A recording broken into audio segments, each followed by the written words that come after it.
Good evening and welcome to East St. Paul's planning meeting. I apologize for my late attendance this evening. And we're short one counselor Posthumous.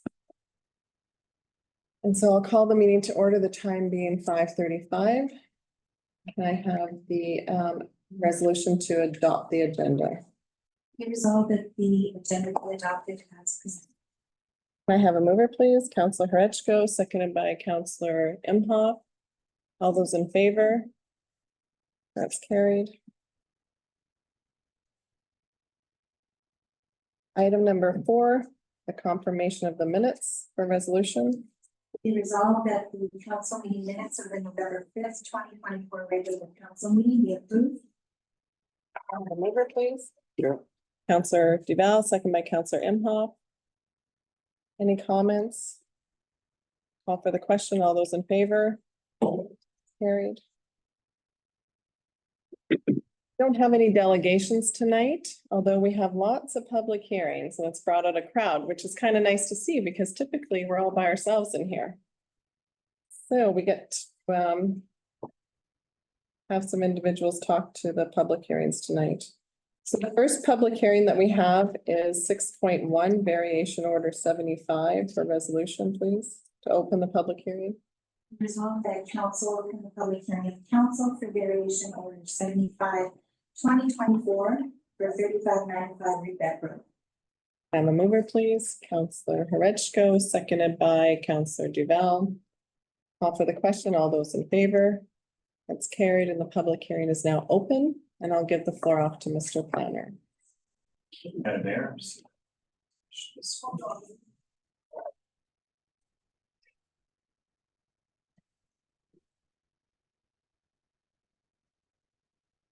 just before we get started, Madam Mayor, yes, you do have a lot of items on the docket. This is a result of our new process, or our new way of processing grants and conditional uses. And get customers' applications in front of you to deal with them sooner rather than later. So I'd also like to introduce Council to Valentina. Valentina is one of our new community planners. She'll be presenting a couple of items on the agenda later on this evening. Just to get her feedback. She's new to us, but not new to the profession of planning. Fantastic. Welcome. Welcome. So this is grants application number 75 of 2024. It's for a property located on Rebeck Road. It's to reduce the side yard setback in order to allow for a new garage in a rural infill residential area. The side yard setback that's required is 10 feet. The applicant is proposing to take this down to 5 feet. Here's just an air photo showing the subject property on Rebeck Road where you can see the existing house. And then pretty much a vacant backyard. And a bit of a site plan that the applicant has shown the new garage, which will be 40 by 28 and 5 feet from the side yard or the north side yard there from the neighbors there. Quite a substantial backyard. Should council wish to approve this, there are a few conditions for your consideration. The first two are just the standard conditions that you always see, that the variance is limited to what's being presented. So if there are any changes, if the applicant wants to make this bigger or something like that, they have to come back to council and ask for permission again, as well as that they have to obtain all required permits from our office as well as the municipality. And finally, that the placement of the garage does not interfere with any natural or natural design drainage between the properties that comes from your operations departments. That's all I have on this matter, Mayor. Thank you. Great, thank you. Council, do you have any questions for Mr. Planner before we go to those signed in? Is the applicant in the audience tonight? Are you signed in? Or would you be Richard? I apologize. I actually don't have my glasses, so I'm gonna have a hard time reading. Thank you. You got glasses for me? Okay. Okay, just if you could state your name and your address. So Richard Vogel, 3595 Rebeck Road. Great, thank you. Okay. So yeah, we just want to build an accessory building just to house our outdoor equipment and trucks opening up the yard. I do have approvals of some of the immediate neighbors that are affected, and you'll also obtain copies of the drainage plan and soil design from the original build and following that as well. The reason we're going to go closer on one corner is just to maintain the same angle as the house and allow for heavier equipment to get in the backyard should we ever need to do any construction and changes. Okay, But we do have two other adjacent neighbors that are already close to 10. okay, council, do you have any questions for the applicant? Council Horechko? Thank you, thank you, thank you. So Richard, my question is just more so, if the garage was 10 feet from the side yard, I don't see how much of a difference. It's just a matter of being able to make sure that we stay our septic field filled so we can get an excavator back there, dump truck or whatever we need to get back there. We don't have to go on neighboring properties. So, And it's just one corner of the garage. It's actually, yeah, I see one corner is 5 feet, one corner is 7.5 feet. So if we took the garage and moved it back 5 feet and had it 10 feet from the fence, then an excavator could get in to deal with a septic something. I just look at the size of your yard, eh? So that's my, the yard is, an acre. So, if I took, the garage and here. Where are you going? Yes, Where's the pointer, Brian? Do you got your pointer? I do. Brian's always prepared. by doing it this way, it lines up with the driveway too. So if we move it over, now we're no longer, the garage door is actually obstructed by the existing garage.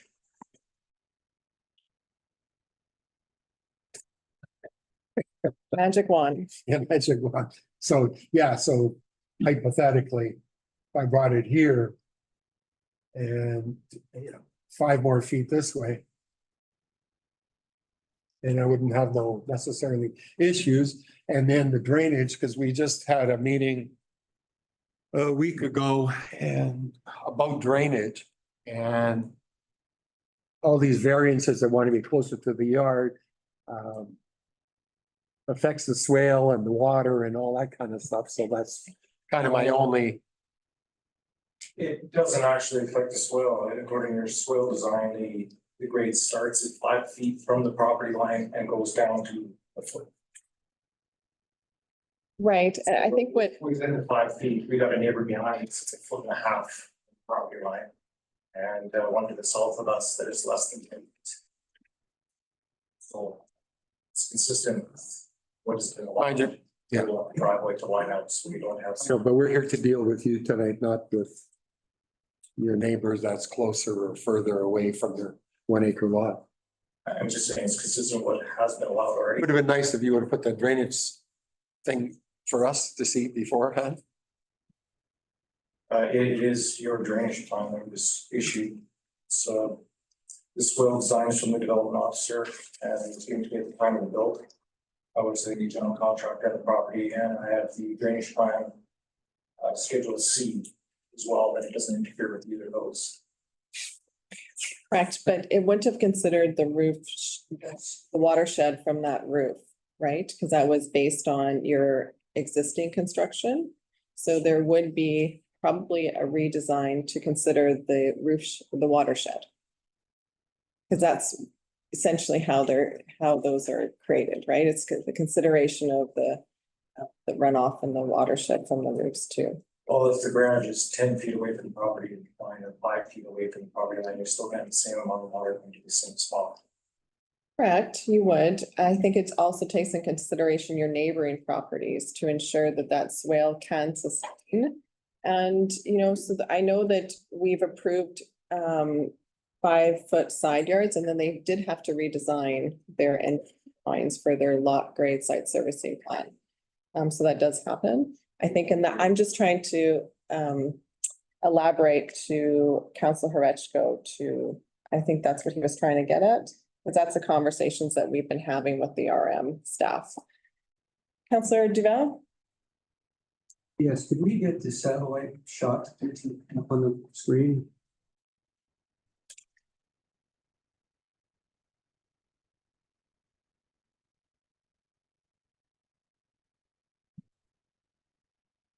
Really pointed.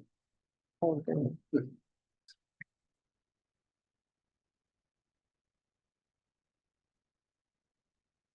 Ah, there's the one. Yeah, thank you. Okay. Your property is 136 feet wide. That's in the package. And the length of the property, it's several hundred feet by the look of it.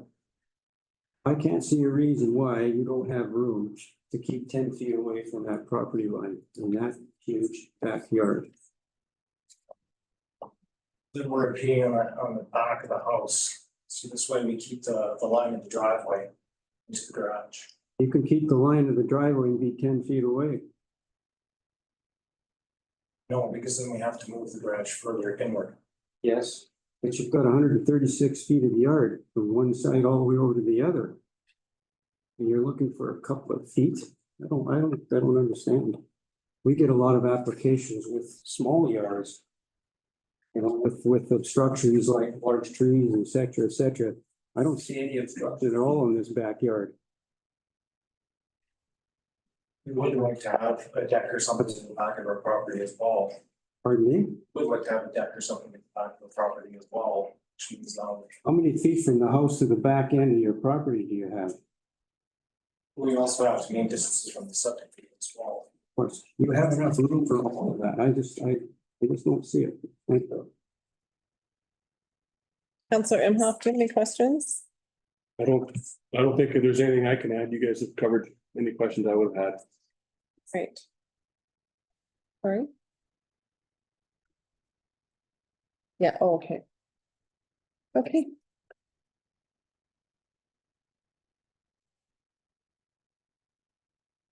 Yeah, Mike's got a good point. We're wondering why in some places you are approving 4 feet and maybe we can 5, 10.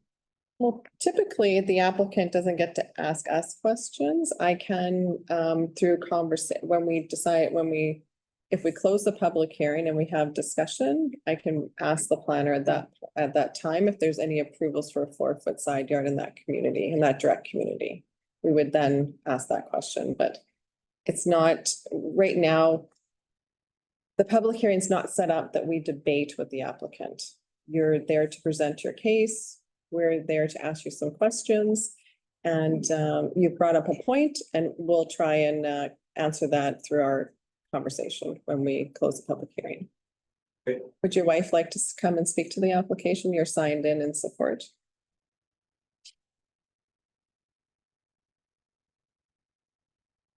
So we actually consulted a civil engineer that are friends of ours, and they have indicated to us that there is no question or concern based on a municipal or provincial impediment of the water flow as it currently stands. So I'm just questioning Mr. Horechko's question to us. So if you had the opportunity to come to our property and see the layout and the plan, there is a strategic reason as to why the placement was put as it was, and it was mapped out in several different positions. So we're just asking to be viewed similar to everyone else and all other applications that have been done in the past. So we've taken into great consideration the slope and the swale and not to impede any negative impact on our neighbor to the north or our neighbor to the east. We would just like to have, I get we have a large yard, but we would like to have usable space within the immediate area. Should we have a 1/4 acre lot, it would be the same premise.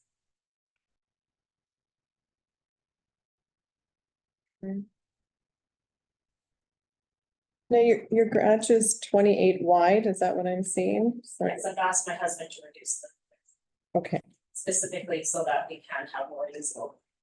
right.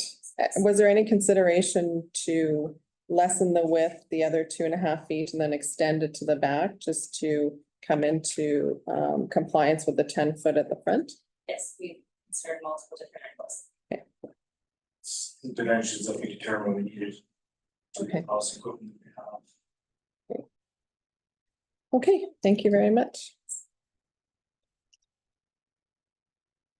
We don't have anybody signed in opposition or any further in support. We do have someone for information, and I believe, is someone online?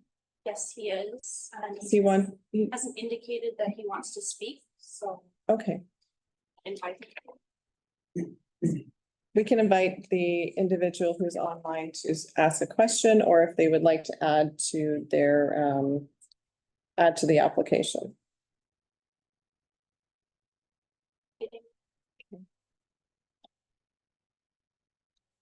I believe, No response there. okay. Okay, Counselor, you're prepared to close the public hearing? Okay, resolution to close the public hearing, please. Be resolved that council close the public hearing of council for variation order 75/2024. I have a mover, please. Counselor Horechko, seconded by Counselor Duval. Call for the question. All those in favor? That's carried. The public hearing is now closed, and I'll open the floor up for discussion. Oh, resolution, sorry. Be it resolved that council approve variation order 75/2024, subject to the following conditions. This variance is limited to what has been presented in this application. Any further changes, replacements, or additions require any variance approval. Applicant owner obtains all required permits from the Revenue Planning District, and placement of garage is not to interfere with interaction or design drainage between neighboring properties. I have a mover, please. Counselor Horechko, seconded by Counselor Duval, Counselor Imhoff. I'll now open the floor up for discussion.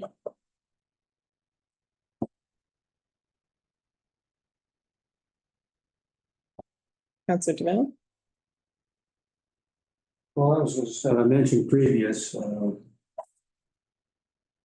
10 feet is only 5 feet away from one corner and 2.5 feet away from the other corner. That's almost unnoticeable with a 136-foot wide lot. We get a lot of these, and some we approve, some we don't. And I think usually when we approve some side yard variances, some mitigating factors that are involved. I don't see one here considering the size of the property. That can go anywhere on that property. Thank you. Kara, can you let us know if there's any 4-foot side yard approvals through a variance in that community along Rebeck? I can look them up, but I'd have to go. Wow. I actually can't recall any, but I could be wrong. No, Do you have Derek? I can see. I'm not aware of any. I know there are some properties around the area that have little variance files associated to them before St. Paul became part of the park district, so we don't actually have those. okay, I don't know if it's for a house or. okay, thank you. Okay. Councilor Horechko, do you want to add anything? Well, just in follow up to Counselor Duval, I mean, Mrs. Vogel. Each variance that comes in front of us is on a case-to-case thing. They're not all just because we approved 1, 2 streets down or something. They're all, based on their own merit, I think, so. I'm just trying to follow up with that. That's all I have to add. I think that when we have our large acre lots, we have to take into consideration why people buy large acre lots and that they don't necessarily want to have a neighbor directly beside them. And so in this situation, having the setback varied really places that structure pretty close to the neighboring property. We have 5-foot side yards in the village and in Countryside Crossing. And they do pose drainage issues. So I appreciate that your engineer said that there wouldn't be a drainage issue, but doesn't mean that there wouldn't be into the future. And then, of course, when those issues happen, it's the municipality that's on the hook for how they're gonna rectify that and how staff is frustrated that we didn't follow our own bylaws. So tonight I won't be supporting the application. Councillor Imhoff? Nothing to add. Okay, so I'll call for the question. All those in favor? Opposed? That's defeated.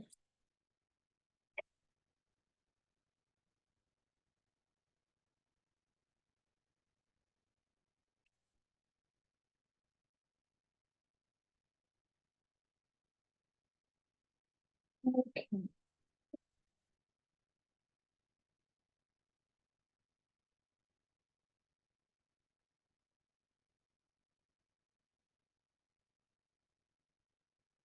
Okay, next on our list is 6.2 variation order 77 for resolution to open the public hearing.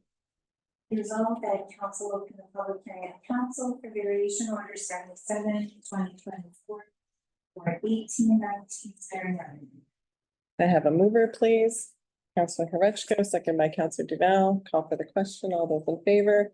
Public hearing is now open and we'll pass the floor off to Mr. Planner.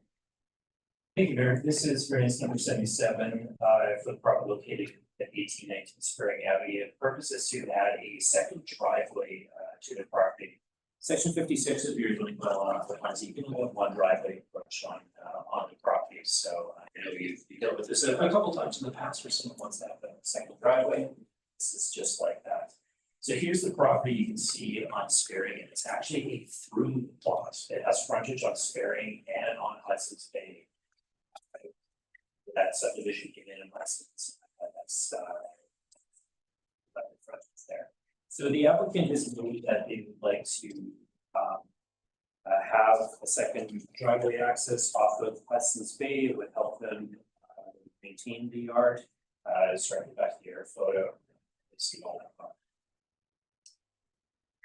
There is a tree bluff kind of in the middle of the property, so instead of going through that, they can get around it.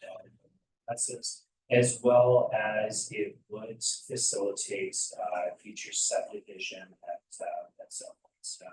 Future splitting off the 1.5 with half it onto Sparring and half it onto Hudson. So that's the applicant's reason for this. Should council wish to approve this, just as two standard requirements that they that's limited to what's been proposed, as well as that they obtain all required permits.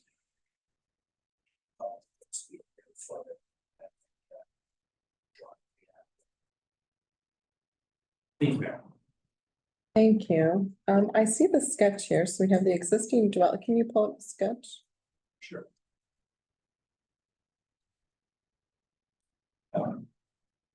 Okay, so the proposed driveway is not here though, right?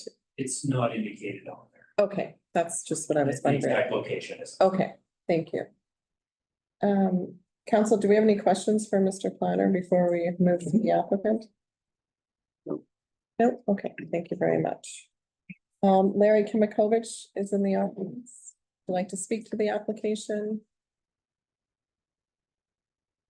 Could you just provide your name and address for the record, please? Larry Kimikovich, 1819 Sparring Avenue. Thank you.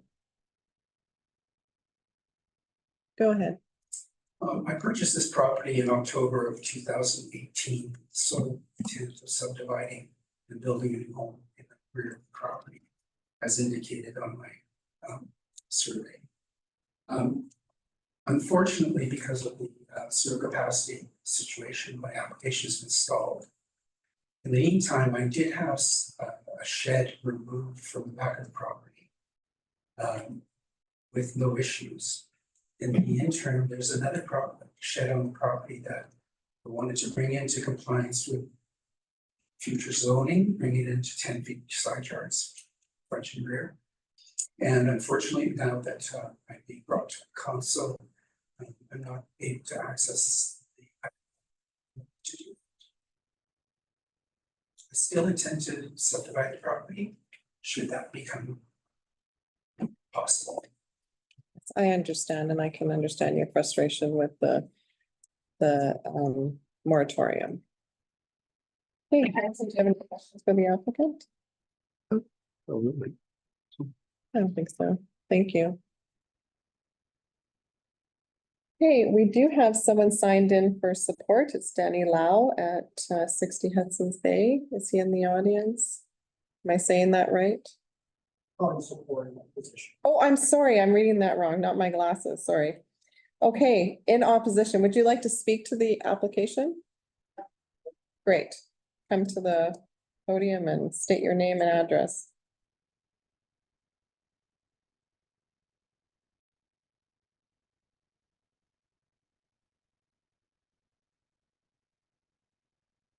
My name is Danny Lau. I live at 60 Hudson's Bay, which is just across the street. The reason I'm opposing it, fortunately, I like to be friendly with my neighbors, and I'm not trying to do this to not be friendly. But I just want to ensure that that yard is going to be treated, if he does get the driveway, not as a storage facility. So back in April 2012, we sent a complaint to the RM with photos of motorhomes, vehicles, trailers, and just a debris of vehicles all over the yard. So from April 12th, we have had a reply back, and the yard has been pretty clean since probably this whole summer has been pretty clean. But I don't want to hopefully enable access to the backyard to put vehicles, motorhomes, and trailers. Because along with stored vehicles comes riffraffs tend to kind of find windows and doors. So our neighborhood is a nice neighborhood. We just want to keep it clean. And if he does get the driveway approach, which I understand would now be part of the subdivision, we do have guidelines in by the park that I'm hoping this yard would also follow. Building time and so forth. So that's my opposition to the case. Oh, so just for clarity, it would not be a subdivision. It's just adding the driveway. So the building timelines wouldn't apply until it was actually subdivided. The reasons behind the driveway was so that when he subdivides, he has it. So when Yes, you for put them sure. together, it's the same answer. Right? That the driveway and the subdivision is all on his statement. So they go hand in hand. No, sorry, we're not approving any subdivisions due to the moratorium on development. So meaning that potentially if a subdivision went in the next 5 years, when that subdivision is approved and the lot was sold, that would trigger the timeline to build the home. So I'll ask you, I understand that you're opposing because of past.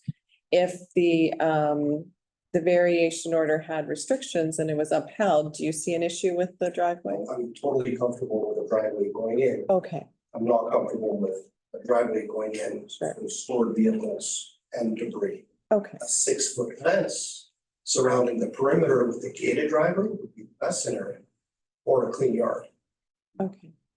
Thank you. Council, do we have any questions for Danny? Yes, you mentioned something in years past, there was a lot of stuff stored back in that area. April 12, 2024 spring. 2024, Right now, this spring. Yeah, this spring, you guys should have record of it because it was emailed and correspondence, I believe, continued today. So we should have full pictures of everything that was stored in the yard, all multiple vehicles.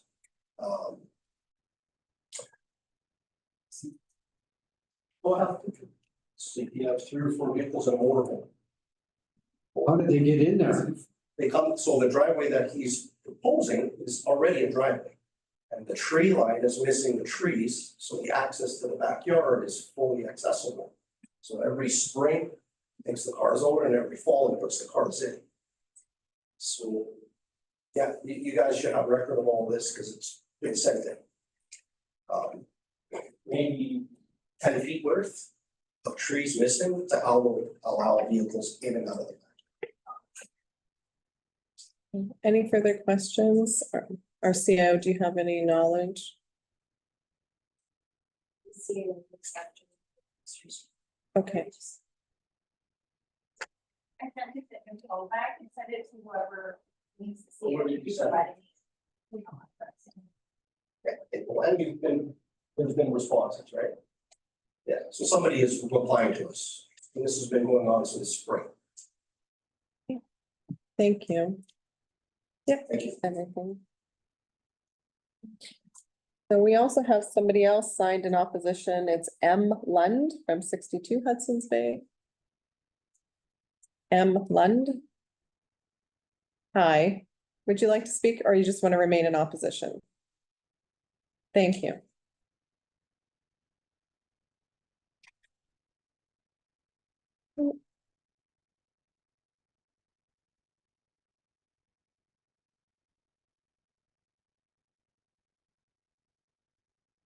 Okay. Would the applicant like to come up and give closing remarks? I have had storage in the railroad property. Some of it was brought over the boulevard to access. The opening that he's referring to was open in order to remove the structures that I was to comply with to get the subdivision. I did that with the instructions. As far as the storage of April, there's been no motorhome. This is from my property. There was a trail there, but no motorhome. It won't even access there. It's too big. Should I gain access to the property, why would I not be able to store anything back? So I will refer to our ACO, or actually the planner, because I do think we have a bylaw again, a zoning bylaw against having motorhomes on our properties currently. They have to be stored from the front wall of the home back. So they are, Front wall of the home. yeah, and then you're only allowed to have so many vehicles, like one vehicle over 16,000 pounds, for example, right? So, but you can from the side back. Okay, I thought we didn't permit them at all, but thank you for clarifying. It's been permitted. I've owned motorhomes for many years Sure. in the neighborhood. Okay, Never had an issue. thank you. Councillor Hurachko. So possibly would you be okay with a fence going No, I in would. Hudson Bay so that the people don't have to look at? No, the property actually is way more maintained than when I initially purchased it. The yard is clean, it's always been clean. The vehicles that have been on there from time to time have not been derelict. I have no interest in doing that. And in the time that it would take for me to possibly get approval of building a new home is shrinking very, very quickly in my time. And I really don't want to be held up any further with this. It's been since October of 2018. There's been presented to people in the council that I've not been very, very frustrated. I've invested money. My property has been surveyed. It's already in land titles. It's all ready to go, and I'm stuck with them. Very unlikely. This is just one part of it. I will have to get a driveway installed in order to build a new property. What would be the issue there? There'd be construction material, there'd be trucks, so vehicles going in and off that property when that does happen. Anyone else have a question? Okay, are you doing a concrete driveway? At this point, I wouldn't be putting a concrete driveway because the access that I made to get into the property was only to remove the structures that I was told to comply with. Okay, And I did take one down, the other one, and told I can make useful on the property by bringing it into the 10-foot side yards back. Side yard, I should say.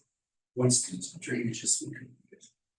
because I do think that there are guidelines around driveways in by the park that would have to be paved within a certain timeline, but I'm going to refer to our community planner on that. Yeah, so he would have to apply for an approach permit through the operations department, and they would stipulate the guidelines, and that's where they look into the development agreement to see if that applies to the lot, for example. Okay, so it'll be all handled through a permit process. Yes. Thank you. Development agreement doesn't apply until the property is built. I understand, but as we're looking at an approval and a development that is substantially completed, you know, individuals like to see concrete driveways opposed to gravel driveways, and especially the approaches as well. It's just, we're in the process of making a decision, so it was a question that I wanted to ask. Thank you. Council, are you prepared to close the public hearing? Okay, thank you very much. Do you have something to add? Okay. Okay, we'll have the resolution to close the public hearing. Be resolved that council close the public hearing of council for variation order 77. I have a mover, please. Councillor Horechko, seconded by Councillor Imhoff. Call for the question. All those in favor? That's carried. The public hearing is now closed, and then I'll have the resolution. Be resolved that council approve variation order 77/2024 for 1819 Sparring Avenue, subject to the following conditions. This variance is limited to what has been presented in this application. Any further changes, replacement, or additions would require a new variance approval. Applicant owner obtains all required permits from the Rebeck Planning District. Can I have a mover, please? Councillor Horechko, seconded by Councillor Duval. I'll open the floor up for discussion. Councillor Duval. Yes, I can see this just being a temporary driveway because without a development for that back lot and a design for the development or proposal, you don't know where the driveway is going to be. So the fact that it may want to be concrete, I think is probably premature. We have bylaws for how many vehicles, how many trucks, trailers, campers, and all these sorts of things. We have strict bylaws for them. And of course, that will apply to this property as well, even though it's slated for future development. So as long as this homeowner abides by those bylaws, I don't see a problem with this driveway. I notice there's a line of trees too along the backyard, which hopefully mitigates some of the appearance, but I don't think it needs to be. So I'm in favor of this proposal. Thank you. Councillor Imhoff, do you have anything to add? I do not. No. Okay. Call for the question. All those in favor? Opposed? Nobody? It's carried.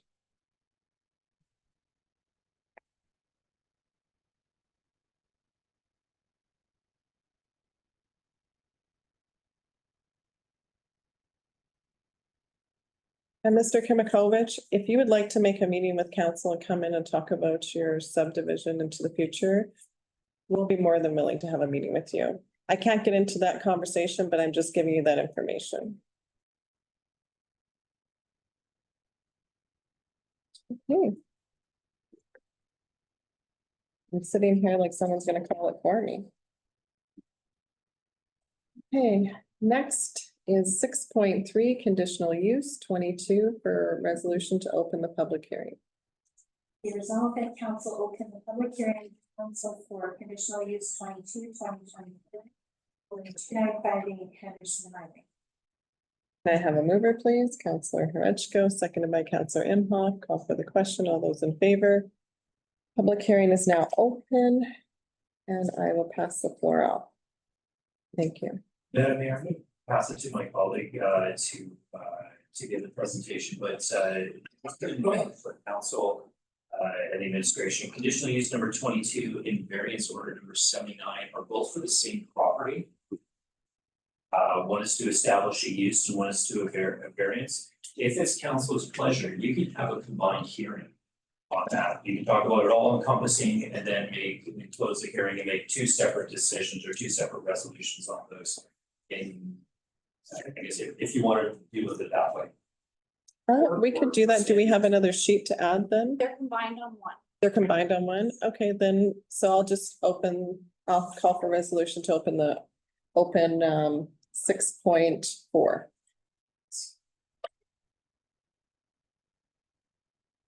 Did we get a report for? Yes, it was Councillor Horechko and Councillor Imhoff. Yes.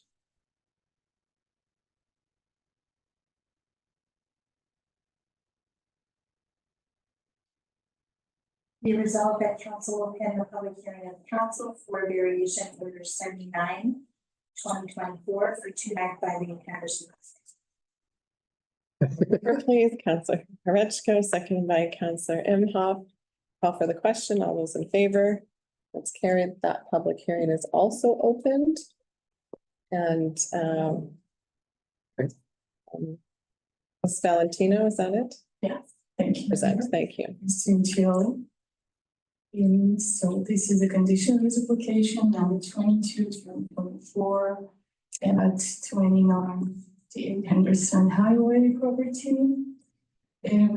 Purpose of this application is to allow an auto detailing business in a commercial highway zone in Central.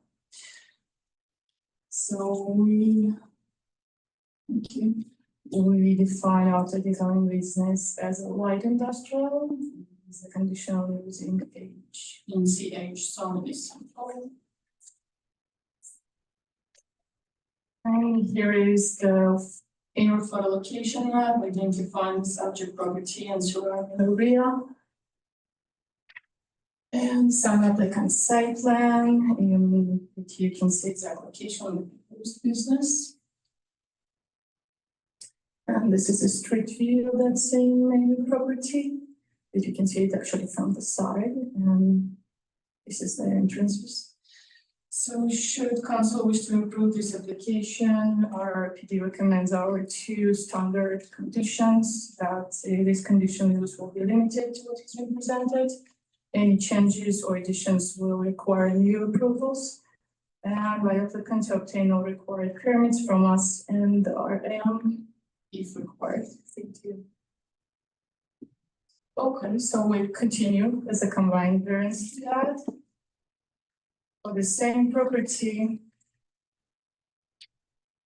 we have a variance application number 79/2024 at the same address, 2958 Henderson Highway.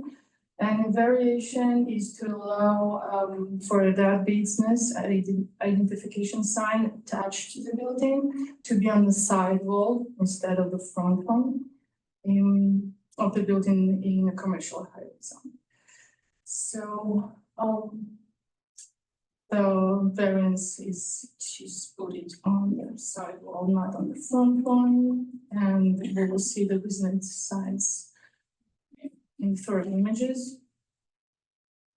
And here we have a new photo location map for the subject property and surrounding areas, the same one, and the applicant's site that shows the exact place of those 2 entrances. And this is the street view of those signs that the variations is for above those entrances, as you can see. So the conditions are the same. Should council wish to approve this application, our PD recommends to the following conditions. This variance is limited to what is being presented. Any other additions or changes will require new approval, and by applicant to obtain all required permits from us and the RM. Thank you. Thank you. Council, do you have any questions? Oh, you're getting off easy this time. Okay.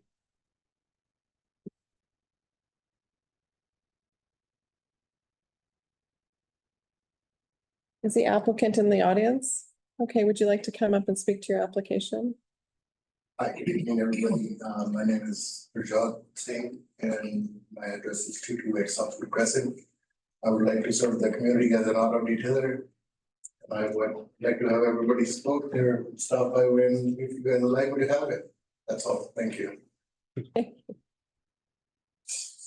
Just stay on for a second. Do you have a question? So basically, we're only gonna be doing wrapping of cars, All the ceramic coating, all the. cleaning inside, no painting, no body You can work. stop by and you can check. Thank you. Thank you so much. Thank you. Thank you. Now, I'm gonna have a bit of issue pronouncing the other 2 individuals signed in support. Rajiv, Right. okay, would you like to speak to the application? Good evening, Madam Mayor and councillors. Actually, in support of this business, it's actually very consistent with the property currently being used as a gas station and car wash. There's just a value-added service which is being accommodated or requested for accommodation at same building. Previously, same space, it has kind of small repair shop conditional use. So this use actually is kind of better because there is non-hazard material. That's what they use in order to carry out the service. There's no any kind of harmful chemicals being used.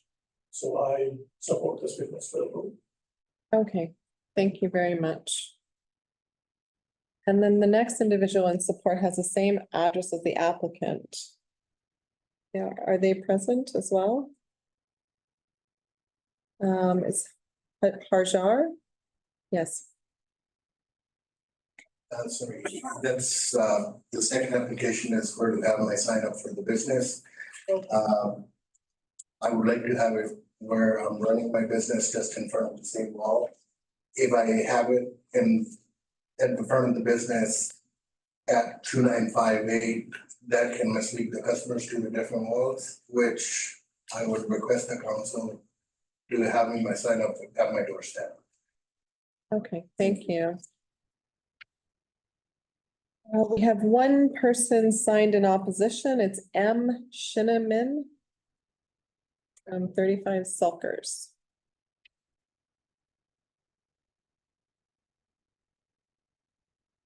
Sulkers. You can move it. I'm not in opposition. I know it's a commercial building and. Okay. Appreciate it having our local gas station and then car wash for many years here in our little community of East St. Paul. My only concern is the car wrapping and filming, which brings out a different clientele of young cars that love to race. And even up that in the city, Portage and Maine and going up and down the streets racing. I've noticed an increase on our Henderson Highway already with cars speeding. I just don't know if the clientele that's come out for car wrapping or filming is going to impact something. Thank you, Councilor Horachko. So you're making me like I'm 18 years old because I have 3 cars that are wrapped? No, I just say. I mean, yeah, No, I appreciate that. No, and I like it. I just don't know if it's gonna. Well, you know, wrapping a vehicle, In the city, there's not like. cities. I mean, that's an expense that people spend on their cars, so they want to make it look better. So I think that's positive. I think a lot of people, such as myself, would wrap a vehicle so that when I went to sell it, I didn't have damage on the actual paint. That a lot of people do that as well. I guess I'm thinking more on. Elaborate. Yes. I understand. You're thinking about those sports cars that come out on Sunday night and race up Henderson Highway. Yes, I get it. Yes. That'll slow them down because it'll be heavier. Okay, all right, appreciate it, thanks. Just a second, Council, do you have any questions? Nope, I'm good. Okay, thank you. Okay, that's everybody signed in. We don't have anybody online. Okay. So then, Council, are you prepared to close the public hearing? Hearings? Have both of them? Plural. We're gonna vote on them separately, right? Okay, so. Be resolved that council close the public hearing of council for conditional use 2022-2024 for 2958 Henderson. Can I have a mover, please? Councilor Horachko, seconded by Councilor Duval. You guys gotta fight because he's first all the time. I'm not taking him on. Yeah. Call for the question. All those in favor? Public hearing is now closed. And for resolution. Be resolved that council close the public hearing of council for variation order 79, 2024, 2958 Henderson. Can I have a mover, please? I'm not looking that way. Councilor Imhoff, second by Councilor Duval. Call for the question. Oh, I'll open the floor for discussion. Councilor Horachko. No, I mean, I think it's the business of the wrapping and the ceramic coating and that, I think it's a positive for our community because we don't have that type of This is to close the public hearing. Did we not, Resolution and then you can. did we not have the resolution? Sorry. I thought I said resolution. Just call for the vote to close the second public hearing. Oh, I thought we were, oh, yeah, we're gonna close them, but I thought we were gonna do Oh. one at a time. Okay, we're closing them. Apologize. So Yeah. we close, so now I have to, yes, I have to call for the question. Okay, all those in favor of closing the public hearing? Okay, that's carried. Sorry, this is a newbie for us. We have to do it 2 times again here. We have to vote on 2 separate ones again. So now we call for the resolution. I'm going to read the resolution for conditional use. Yes. Council. Be resolved that council approve conditional use 2024, subject to the following conditions. This conditional use is limited to what has been presented in this application. Any further changes, replacement, or additions would require an approval. Applicant owner obtains all required permits from the Red River Planning District and the municipality if required. I have a mover, please. Councillor Horechko, second by Councillor Duval. I'll open the floor up for discussion. I don't know which one we're talking on first, the business or the business. Business. So, yeah, so going back to, I believe it's a positive to have a business like this in our community. We don't have one that does wrapping and ceramic coating in that. And I think it's a great fit. The location is perfect. So that's all I gotta say. Good support. Thank you. Councillor Imhoff? I agree. I think it's definitely a value add for that location. It's a service I think that will end up being very well used. Thank you. Councillor Duval? Yep, I agree fully. It fits right in with the rest of the activities in that area, in that particularly complex. Also, I wonder if you can do anything with my truck. Oh, Councillor no. Duval has a special truck. We could wrap it. He should wrap it in that shiny one. So Yeah, yeah, it's unrecognizable. It would be a challenge. you can do it. Well, tell them what kind of truck you have. So they can, It's a very snappy blue 2002 Chevy S10. We'll try to make it better. it's an itty bitty truck. See how good you are. Yeah. Okay, we'll call for the question. All those in favor? And that's carried. And now for the resolution for the variation order. Be resolved that council approve variation orders 79/2024, subject to the following conditions. This variance is limited to what has been presented in this application. Any further changes, replacement, or additions would require a new variance approval. Applicant owner obtains all required permits from the Red River Planning District and the municipality if required. Have a mover, please. Councillor Horechko, seconded by Councillor Imhoff. I'll open the floor up for discussion. Councillor Duval? Yeah, I know the bylaw says the sign's supposed to be in the front, but this building is actually an L shape in arrangement, just the way it looks at it. So really what they're applying for is the front of their business. There is no other front at all. So I'm in favor of this. Thank you. Anyone else? Good. Call for the question. All those in favor? That's carried.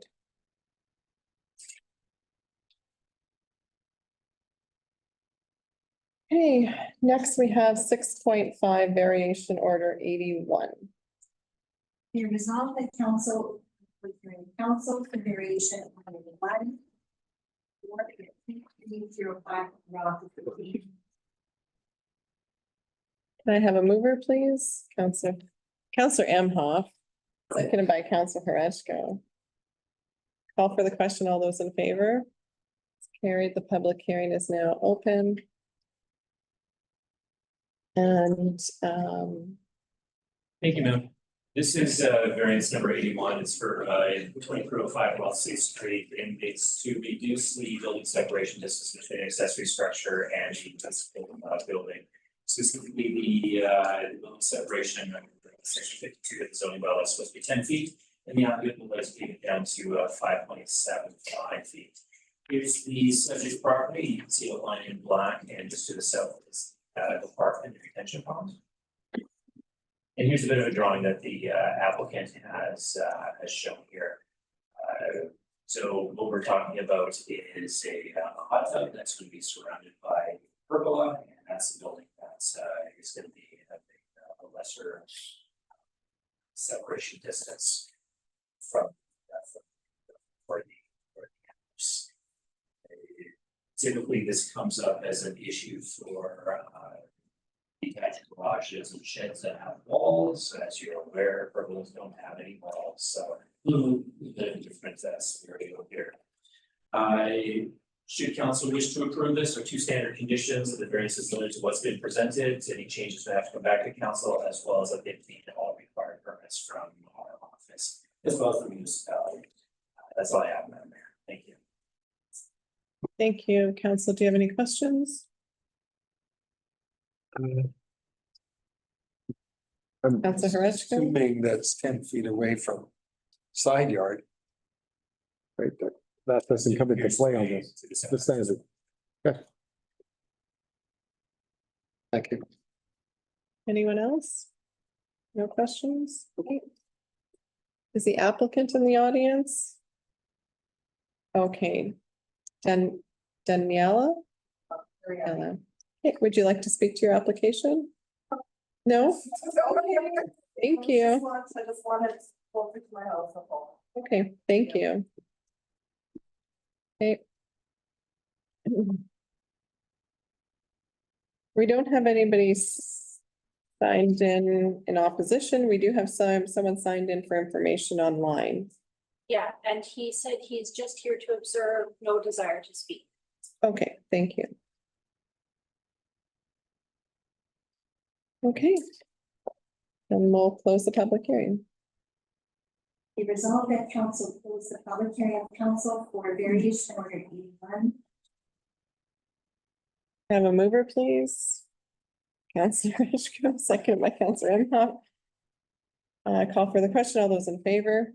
That's carried. The public hearing is now closed. And for resolution. Be resolved that council approve variation order 81/2021, subject to the conditions. This variance is limited to what has been presented in this application. Any further changes, replacement, additions are a new variance approval. Applicant owner obtains all required permits from the Rebeck Planning District and the municipality is required. I have a mover, please. Councilor Imhoff, seconded by Councilor Duval. I'll open the floor up for discussion. Okay. Or not, but that was the resolution. Oh, yeah. You trying to mess I me mean, up? You're talking a lot this evening. You're already confusing me. Okay, is there any discussion? No? Okay, then I'll call for the question. All those in favor? That's carried. Okay, halfway there. 6.6 variation order 88. Resolved that council open the public hearing of council for variation order 88/2024. 29 Wallace Avenue. I have a mover, please. Councilor Horowitz, seconded by Councilor Imhoff. Call for the question. All those in favor? That's carried. The public hearing is now open. And Mr. Planner or Mrs. Planner? It'll need me for the rest. Okay. Stuck with me this time. Okay, This is a variance for 329 Wallace Avenue. The purpose is to increase the maximum size as well as height for an accessory building in single housing dwelling zone, actually an R117 single housing dwelling zone. Within that zone, the maximum size of an accessory building is 800 square feet. The applicant would like to take that up to 2,400 square feet. And the maximum height is 16 feet. The applicant would like to take that to 25 feet. Here's the subject property, a little bit conventional from what you're probably used to in an R117 zone. This property is actually just over 5 acres in size instead of 15,000 square feet, which is the R117 zone. So that's what you're looking at there. And here's a bit of the site plan that the applicant has provided, showing the location of the new the detached garage. I should note that there is an old existing barn on the property as well as a storage container. The applicant has proposed that the barn would be removed before, if this is approved, the barn would be removed before construction of the new building would commence. And the storage container would be removed once the new building is completed. I believe that's going to be used for storing materials, tools, as such, which your bylaw does allow during the construction of the building. So should council wish to approve this, there are the two standard conditions of the variance is limited to what's been proposed. Any replacement changes has to go back to council. The applicant needs to obtain all required permits from our office as well as the municipality. And we've got on a third one, just to make sure that it's abundantly clear, the existing detached structure, the barn, is to be removed prior to the issuance of the building permits. And the existing storage container will be removed once the new garage is complete. So that's why I have all this down here. Thank you.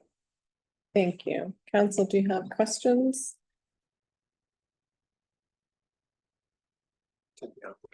Okay, Oh, sorry, Madam, I should have said as well that I forgot to say the purpose of this. The applicant stated that the purpose is for storage of personal items, vehicles, and that sort of thing. It's not a business, it's for personal use. So I Okay. forgot to mention that. yeah, thank you. Okay, is the applicant in the audience? The first person in support is Sabi Barar. Thank you. Just state your name and your address. My name is Sabi Brar, sorry, at 43 Bonnie Lane, Winnipeg, Manitoba. Thank you. Just want to open up the application first of all. Thank you for allowing me to speak on this application. I'm going to go over some key items because there's been a lot of misinformation in the community on Facebook and that kind of stuff. So if it's okay, I'm just going to take a few minutes just to talk about that. Personally, my background is electrical engineering, and I'm a land developer. I have land in West St. Paul that we subdivided 2 years ago. So I have access to about 25 river lots myself that I can get free of cost. Family and I have been looking to build a home eventually in East St. Paul for many, many years. We drove all over Henderson, Brecker, McGregor Farm, Pusher Farm, everywhere, knocked on a few doors to see if they're selling their land. Finally, this one came up on the market and we bought it in 2021. I'd like to show the aerial if we can, I'll come out of the Google from 2021, what it looked like. And then right now, that's what it looks like now. But in 2021, it had cars, it had combines, tractors, sheds, greenhouses, like everything you could possibly think of. And I don't need to speak ill about the previous owner. He's passed away, and we cleaned up the site. I spent about $4,500 just in dump fees, taking out about 10 dump trucks full of garbage from this property. And ever since, we've been maintaining it. Every summer, I've been cutting grass, keeping it clean, to kind of bring it to the shape so the neighbors can look at it and not be angry at me, kind of thing, right?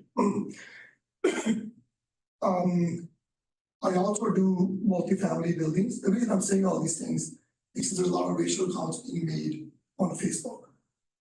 Okay, so I want to first of all say thank you to the East St. Paul community who actually called me. A lot of people called me saying, I'm sorry, what you've been stereotyped and called and name calling and so forth. And they wanted to send me support letters. So I got a lot of support letters from the community because there's a negativity on Facebook about my ethnicity and what I'm going to do on the property. As you can see, I'm a professional.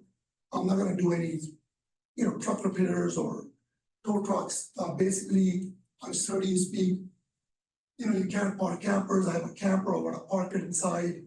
I have 3 tractors, with implements and cultivators and lawnmowers. I don't think my neighbors would appreciate those staying outside. I have a bad habit of collecting cars. And I have tons of those. It's all for personal use, call it a man cave if you will, but that's what it's gonna turn into. My property is 221,000 square feet and then some. The bylaw is R17, 15,000 square feet, right? I'm no mathematician, but it's 10 times bigger than some to a normal lot, right? So I'm asking for a variance because the RRPD, East St. Paul, they govern the regulations and rightfully so. People should be abiding by what's being built out there, but I think looking at the property and looking where it's being situated, it's not an eyesore to anybody. I walked into Gloria and Lauren's house at 3:15, asked for the sport, I got the sport letters on file. We stood in their bedroom looking in the back and they asked me where's the garage going. So I showed it to them, they can't even see it from the property. They're the most effective neighbor, they're next door to me. The garage is gonna be situated way back. The only issue they had is they wanted me to take away the barn because I'm looking at a broken barn from their great room, which is not a pretty sight. Right? Folks in front of me, I walked in, first thing they did is they apologized for the harassment on Facebook. Right? And then they signed the support letters for me. Not everybody's here who signed the support letters. And I want to thank all those people who actually called me and texted me, emailed me, saying, you know what, don't let that speak of all of East St. Paul. So I think the community at large is great and we'd love to call this their home. Some of the folks have started a petition and we'll touch up on that after I come back. We hear their concerns. I think it's rightfully so what they've done because the house that's sitting on the property is not the prettiest thing to look at right now. We are planning a house. I should have had the house built here 2 years ago. It got way too big, so we downsized it a bit. So I'll let my wife speak to that. That's her kind of a design. There's tenant in the house right now that's occupying the property. The property has been maintained every year. There's been no clutter. There's nothing. Now we had some trailers parked there. My personal trailers. I got 3 trailers, which I forgot to mention, that are sitting right on the back. Sometimes they're in the front because we can't access the back during like wet seasons and stuff, right? So why am I asking for the variance? Just for personal use, no commercial activity. If you live on Wallace or you go on Wallace, you can't even turn a tandem dump truck there to come into the site. So it's not, there's not gonna be semi-trailers coming there, none of that stuff, right? Although 40 by 60 seems big for a garage, each car takes 9 foot by 20 feet space to park. And that's not a Costco style parking spot either, right? So you're putting 6 in a row. I kind of made a sketch. I can give it to. Should be on your, Agreed. it's on there, yeah. Okay. You can give a copy to, give a copy, yeah. I have an architect draw out sort of like a layout for better understanding how it's gonna be laid out. We're putting 6 cars, a camper, and some tractors for your lawn care. And that pretty much takes up all these things. Now, some of the misinformation that's going on is that it's a 25 feet high. Well, it's a 16-foot walls on each side with a 412 pitch. So the peak of the garage is going to be between 24 to 25 feet. So it's not a 25-foot structure all the way across.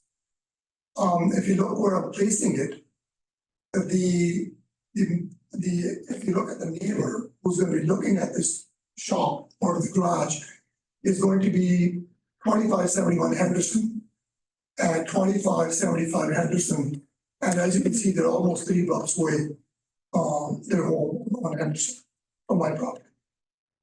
So it is a bit larger than what's allowed, but I've got some examples that I kind of looked on Google Earth to see who's got some shops and big garages. I looked at, now I don't know the size of these places, so you can look at those. 479 Wallace, 488 Deerfield, 413 Wallace, 2567 Henderson Highway, 2575 Henderson, 2728 Henderson, 808 Wallace. And you see all these big garages on Wenzel, Rebeck, McGregor Farm, Brecker, Spearing Road, Birdsdale, all those places. So I think it's kind of if you look at the size of the property, I should actually be compared to a 2-acre lot as opposed to R1, R15. And I'd like to mention that the lot is heavily treed. So if you look at, for example, from 341 Wallace, from the driveway, you can't even see my property in the back. So it's hidden. And I'm asking the council to approve this application. And hopefully I can have my house built in about a year and a half. So we'll be living here. Thank you. Is that everything? That's everything. Okay, council, do you have any questions? Yes, I do. I'm going to point to the map. Can you tell me where on this map your plan was to be? I can reach that high. Wanna put up? Higher than that? Yes, sir. It's just, there's 350 feet. Laser pointer. Oh. I know. Wow. Now we're coming into the times. Good times. Look at that, Brian, Can I get one of these? for Christmas. Just going about there. I don't know if you have a measuring on your Google Maps. It's about 350 feet. I can push it back if it need to be. This is about where you're planning. Yes. And that's approximately 350 feet. 358 feet from the property line. I think it's on the. Right about there, Brian. Oh, very good. Oh, And all the lots higher. around there are landlocked, all your neighboring, but you all are landlocked. Okay. Councilor Hretchka? So I have a question on the height. 25 foot, and I know is that the style of the house that you're gonna be building, so that roof line is matching the house, or? Our house is gonna be a bungalow with a 2-story component to it in the middle. So the great room is gonna be about 24 feet. The great room height. And the front foyer is gonna be about 24 feet. So imagine having a bungalow spread across the whole property. And then you've got your foyer entrance going 24 feet to the back, right? And it's also gonna be peaked. We're not gonna flat roof. So here on the garage, you got, like I said, we got 16-foot walls. You need those to get up. So to get a camper inside, you need a 12 to 14-foot door. At minimum. For a 14-foot door, you need a 16-foot walls. And from there, you have to do a pitch, otherwise it's gonna be a flat roof. So the pitch is what's causing it to go to 25 feet, not the actual starting of the construction. It's all gonna be hand built, basically stick framed on site, stucco and a whole bunch of material will be used. It's not gonna be a metal shop. Thank you. Thank you. Any other questions for the applicant? No, okay. You can come back at the end after we've heard from everybody else. Thank you.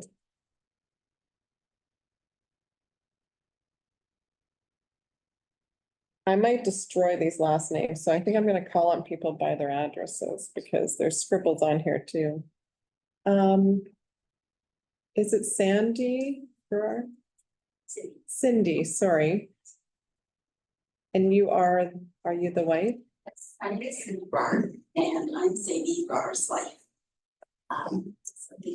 Madam Mayor and councillors, thank you for the opportunity to allow me to speak.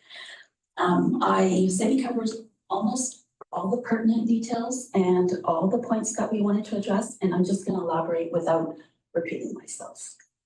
So, I'll kind of, it's gonna be kind of choppy because I'm gonna address some of the stuff that I can remember right away. What I did when we bought the property is I designed a beautiful 6,000 square feet, 2-story. And we're a small family of 4. And as I proceeded with this design and almost completed the design, I had a change of heart. And I decided I don't want a 2-story anymore. We're gonna go for a bungalow. The bungalow is also not gonna be a small bungalow. It's a 4,000 square feet, which is good. It's small for me, but it's gonna fit the scale of the property. The property is 5 acres. It's beautiful. It's a gorgeous piece of property. It warrants a house. So again, all the negative comments that we saw on social media, the property is gonna do nothing but enhance my neighbor's properties, enhance the neighborhood, enhance the street. It's gonna be nothing but gorgeous. Now, my husband collects toys. He's already said that. I don't want them around the house. We want them neat, clean, and a storage facility for all those toys. Right, currently, he has to run around and find storage for all these things. So I'm now going to jump to my point, and I've addressed what I needed to address there. So I'm at fault that this house has not already been built because I've changed my mind. But it will be built very soon because I'm now almost done the design for the bungalow. He's been super patient and I thank him for that. So I understand some of the concerns regarding the plans for this property, with some people suggesting that the construction of the large storage will negatively impact their neighborhood. Cindy's addressed how it really will not, and where and how it's going to be situated and what it's going to look like and what the property is going to look like when it all comes together. What I want to clarify is the proposal to build our 4,000 square feet bungalow designed to blend seamlessly with the character of our surrounding property, our lot. Our intention is never to disrupt the community. We want to contribute to building a home and to enhance our property and the properties that surround us. I carefully considered the design, ensuring that it complements the aesthetic of our lot and the aesthetic of East St. Paul. I've looked for 15 years for a lot. We actually bought a lot in East St. Paul, and it wouldn't fit the kind of house I wanted. There were so many restrictions. It was a corner lot. I couldn't make it as large as I wanted to, so we ended up selling the lot. I've been bribed by my husband that I would get a river lot in West St. Paul. It wouldn't cost me a dime. As enticing as it was, I'm born and brought up in North Kildonan, and East St. Paul is where all my friends live, is where we have a lot of friends and family. So it was just a natural transition to be in East St. Paul. After 15 years, I found this lot, and we were very excited to build on it. Always excited about this piece of property until the whole fiasco on social media started. It's very significant that I mentioned that. I'm glad Sadie mentioned it. So before I continue, I feel it's important to address and shift our attention to that. That's what's happened recently. There have been very hurtful and harmful comments circulating on social media regarding this project. Some of the comments have crossed into the line of racial discrimination. I understand that change can be unsettling, and it's natural for people to express concerns about a new development, but those concerns should be based on facts and not fueled by prejudice or fear of the unknown. Let us not allow misinformation or bigotry to divide us. I'm here to build a home, contribute to the neighborhood, and be a positive member of the community. I ask that we engage in conversations rooted in mutual respect, so we can work together and make our neighborhood a place where everyone feels welcome and valued. And that's all I have. Thank you. I just needed to get that off my chest. Thank you. And I apologize on behalf of East St. Paul and council that you needed. There were a lot of good people. I have to say, I'm sorry for interrupting you. There were a ton of really nice, decent people. We made a lot more friends in East St. Paul because of that. I'm sure, yes, but it is a problem, and I am embarrassed that you would have to say that tonight at a public hearing in our community, and you are more than welcome in our community. Appreciate it. Thank you. Just a second though. Council, do you have any questions? Okay, thank you. Thank you. Oh, okay. We have some other family members here to speak. Would you like to speak? No, in support though. Would you like to speak? Okay, come on up. Is it Carm? Yeah, hi guys, my name is Stefan Brewer. Yeah, I just want to say we collect a lot of cars, we have a lot of toys, and I'm gonna start a collection too. So try to make a garage and yeah, it's gonna be like a man cave hobby place. And that's about it. Great. Yeah. Thank you guys. you. Council, do you have any questions? No. No, okay, thank you. And then Justine Brewer. Oh, thank you. I just wanted to clarify first off, I'm actually related to them, we have the same name, our same last name. That's on social media. That property is a beautiful piece of property, and I grew up in this area, and growing up, that property was always an eyesore. When someone bought it and I found out they were going to develop it, I was pretty bummed. I would love to develop it, but I'm a younger guy, I don't have that kind of financial support to do that. 5-acre property, 24. That garage will only take up 1.08% of that property. If you consider a 1-acre property, most garages are taking up 2% of that property in terms of square footage. So relative to the property size, there shouldn't be any issue. Building a shop or a garage or a shop that size to house personal items and build an attic. There's a lot of people in here that would love to have that opportunity, and I can't blame the guy for building something that he's dreamed of. So that's all I want to say. Great, thank you. Council, do you have any questions? Okay, thank you very much. Okay, those are the individuals that were signed in support, and now we'll move to those in opposition. Dave Covey, okay, you'd like to come up? Excellent. Just state your name and your address. Everyone in our neighborhood. We do. Thank you for that. I have some genuine concerns. I'm a businessman, retired at one of 4 companies at one time. So my concerns that I've looked at that property and been here for 40 years. That property has been direct for probably about 5 or 6 years. At this present moment, there's no one residing in the home except there is someone living in the garage itself. But I'm looking forward to having changes to improve it, to remove that old home, put in a beautiful home. That would be fantastic. The building size at the back, I have some concerns. And I know this is a single family dwelling.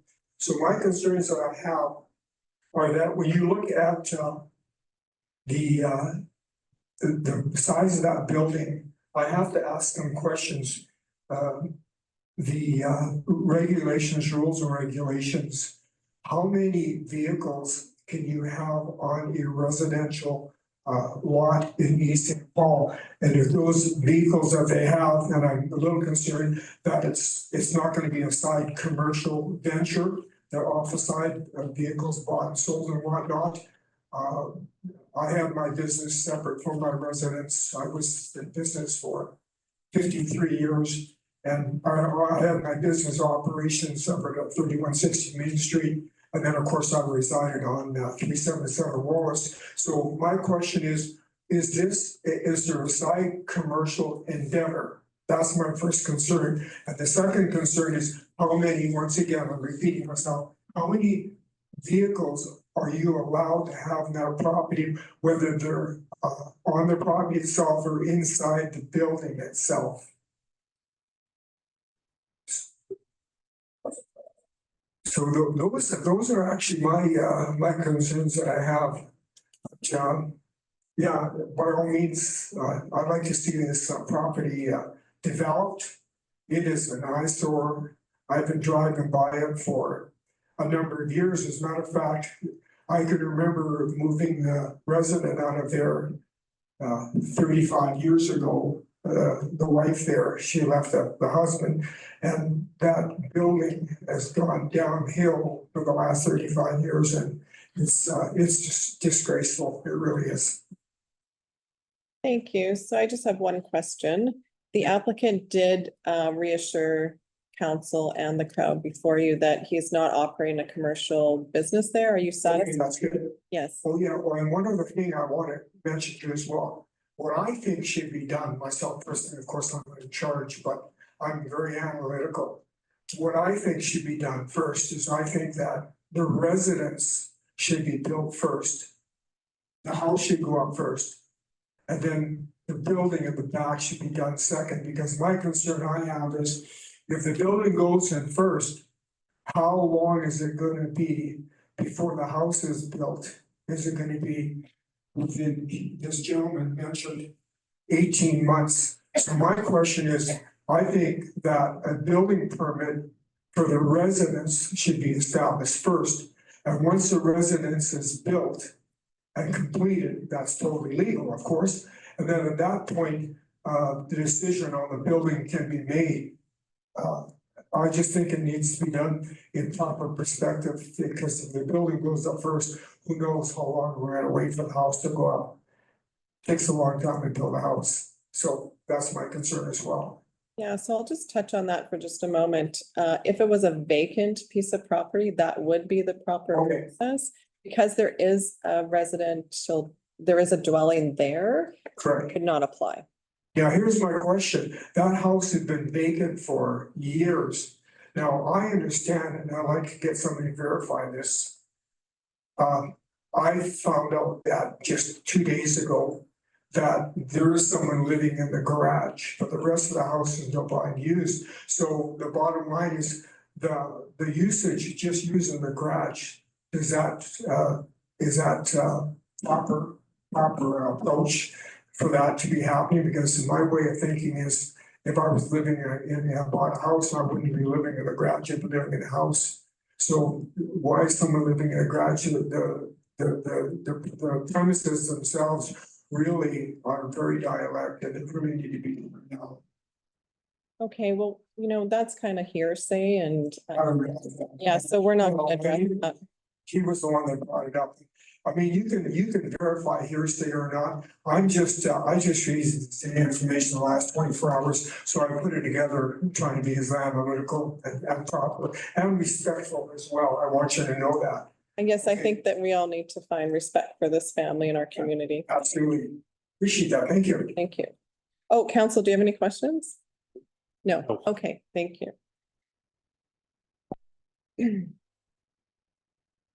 Okay, next we have Anne Hutch. Information. Oh, you're signed in the wrong, okay, I can move you down.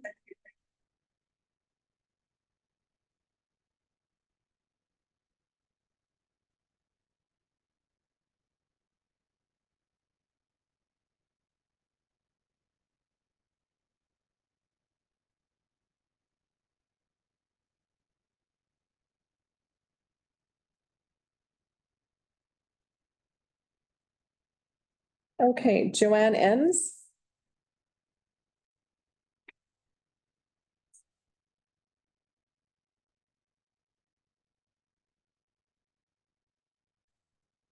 Hi, most of my questions have been answered, and that's really why I'm here, so I just had some questions. But the one thing that hasn't been brought up is the fact that there will be a driveway will have to be built. That goes back to that structure. And I don't even know if you need a permit to put the driveway back there or not. So that's the one thing that just came to mind, otherwise you can remove me from opposition and just the information. Okay, thank you. Just give me a moment while I do that.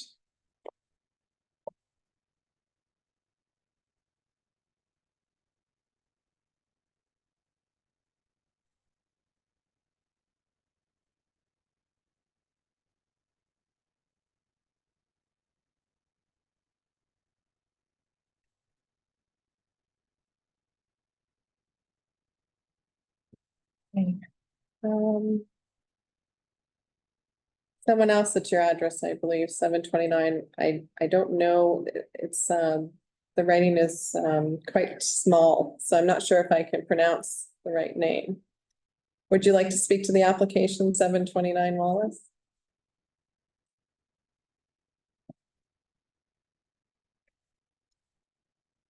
My main concern is, okay, so now 2,400 square foot garage, that gives you room for about 10 cars, 3 tractors. What happens when he gets 20 cars and 3 tractors?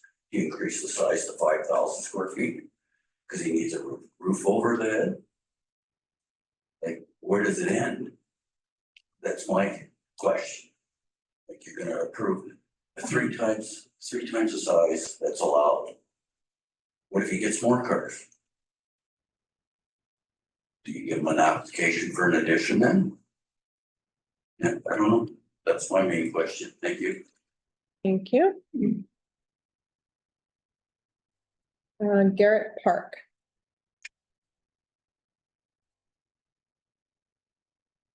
Good evening, Mayor and Council. My name is Garrett Park. I live at 416 Wallace Avenue. I'd just like to start off, I'm not on Facebook or any social media for those exact reasons of the negativity, so I apologize if you feel like you were negatively targeted in any way. I think that's ridiculous. But I am going to remain in opposition of this just because of the, similar to the previous comment about this appears to be putting a little bit of the cart before the horse. There's a home there, but it's inhabitable. The concern is obviously once a building goes up of that size, does that just remain the building at that point? As indicated, there's some information that's come to light today that there will be a home built there. I didn't know any of that, so I think I'm fully in support of residents being built there. I'm actually not against the size of this building once a home is put there. I don't think there's any issue with that. This is a massive piece of property, close, 15 minutes from downtown Winnipeg. It's an amazing purchase. So I think once it's properly developed, it'll be a nice thing, but I think we need to explore building the home first before we build that, because as indicated, what is the time frame of that and how long that takes. Okay. That's all. Thank you. Council, do you have any questions? Thank you.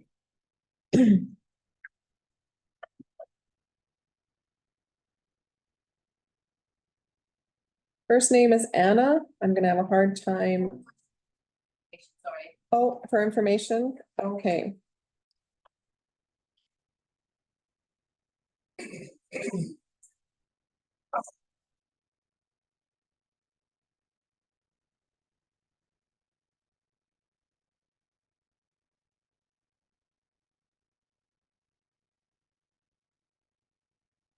Okay, Stephen Kozowski.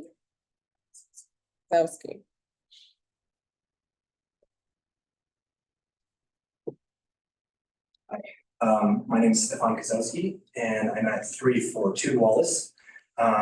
First of all, I also want to apologize for the prejudice your family has gone through. I'm also not part of any social media, so I am not aware of Facebook groups. I am on Facebook, but not in these groups. So I'm not aware of anything that's gone on.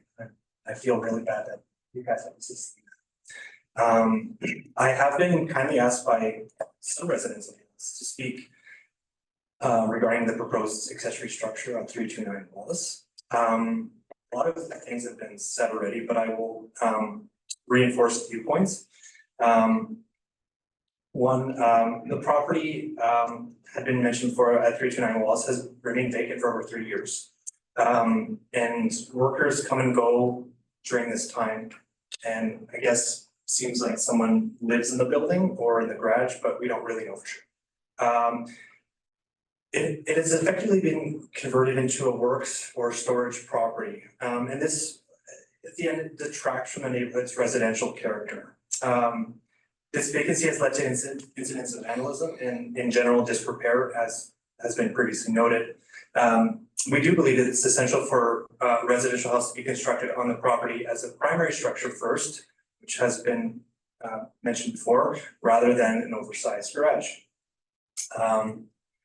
Second, another point is the impact on Reginald Street and traffic. Wallace is, as some know, is a very narrow residential street that was originally an old farm road. The increase in traffic, including potentially large tractors or vehicles, would create a disruptive environment. In addition, wear and tear from the heavy vehicles over time can damage the already narrow road, leading to increased costs for replacement and create unsafe road conditions, especially in the winter with the slopes in the road. The introduction of a commercial storage or workshop operation would be inappropriate for this residential area. As noted before, the excessive size of the garage, the proposed garage is 3 times larger than the maximum allowable size. We've discussed that. The other thing is the height, 25 feet, which exceeds the limit of 16 feet, which is outlined in section 11.5 of the local zoning laws. 25 feet, I've spoken to another person or a contractor in the building business. Is 25 feet high enough for a second floor or potentially a mezzanine? And some people are concerned that there's a potential for secondary suites in the structure if plumbing is allowed. The final point I wanted to make is just the preservation of the community character. Wallace is a quiet residential street, and it is also part of the Trans-Canada Trail. The construction of this garage would set a troubling precedent for future commercial style, although it may not be commercial, but commercial style developments in the area. And we are opposed to any further commercializations of this street. Thank you. I guess I'll ask you the same question that I asked previously, is that the applicant has stated that this will not be a commercial business. He's not applying for a business license. Are you satisfied with his presentation? Have to be. Thank you. Thank you. Council, do you have any questions? No. Okay, thank you. And thank you for addressing the family. Yes.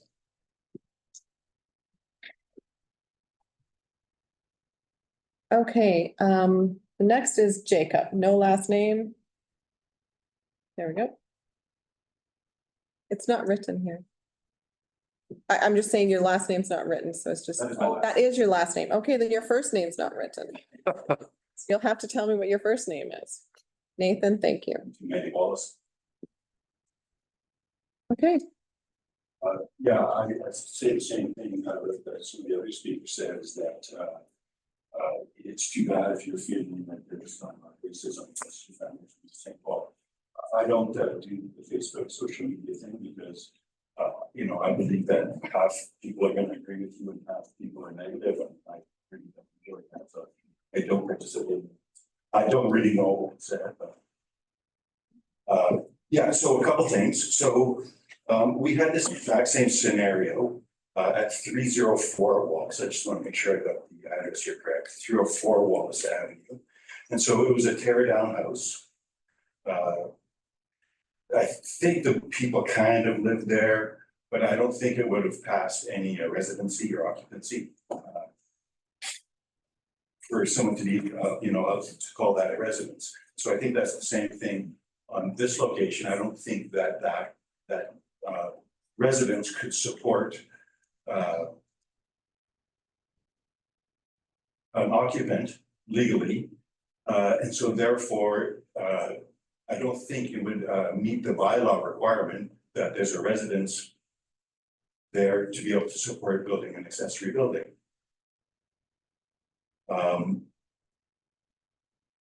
So at 304 Wallace, they did the same thing. They moved into the derelict house. They slowly built the home, and the derelict house never came down for about 12 years. So I think the property is almost finished now, and now it's up for sale. That's 304 Wallace, I said that correct. So I think it's the same scenario here, is that the derelict building is being used to support the case for building an accessory structure first. And it's not just a regular accessory structure, it's an accessory structure that requires zoning variations. Now, once that structure's up and the house is torn down, who knows who might own the property then? All times change, people's use cases change, but now you have a property that's, you know, sitting there with just this large shop and either a tear down or a removed house. So I think in this situation that to avoid, the scenario where you have 12 years before the structure is built, the dwelling is built, that due to the fact that it's a condemned building, that should not be used to support changing the order of development. So, yeah, so I guess that's what I want to say is that we lived through that same scenario 2 doors down. So, yes, So that's my. your concern is that you'll never see a new home. And that the use case for the garage will change into something different than its current intention. So probably, just as a suggestion, if the floor plan of the building was reviewed by the municipality and it's shown that, oh yeah, that's obviously a man cave, then it would shut down the arguments that it's a commercial use case building. Correct, and if the use ever changed, they would have to come before council again, and it would not, Floor plan of the building. that would not be welcoming, I'm sure. So I don't have a problem with the building itself. Mhm. It's just things change, owners change. Correct.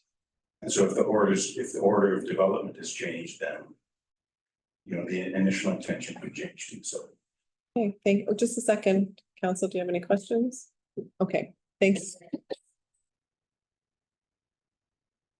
Those are our individuals that are signed in opposition. Is anybody online in opposition? Okay, so we have several individuals signed in for information. And I'm just wondering by a raise of hands, does anybody want to speak to the application, even though they're signed for information? Oh, okay, sir, would you like to come forward?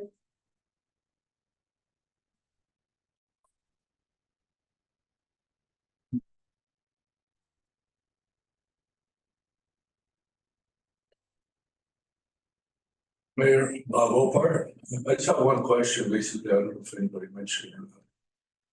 The building that Sadie's gonna be putting out there, I have no objections, but how's that gonna affect future plans for the lots that are landlocked? Like, my wife owns the lot at 335. And I know there's a development east of there, and it's only gonna go so far. And I've seen the plans that are about 10 years old. I've been in touch with Gary all the time.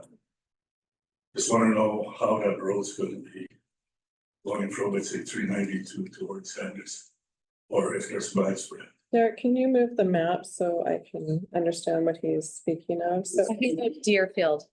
The extension of Deerfield. the extension of Deer. So I did look at that when this structure was proposed. So Okay. if it was to be continued I see. and then brought upwards to Southlands, it could still at some point, of course.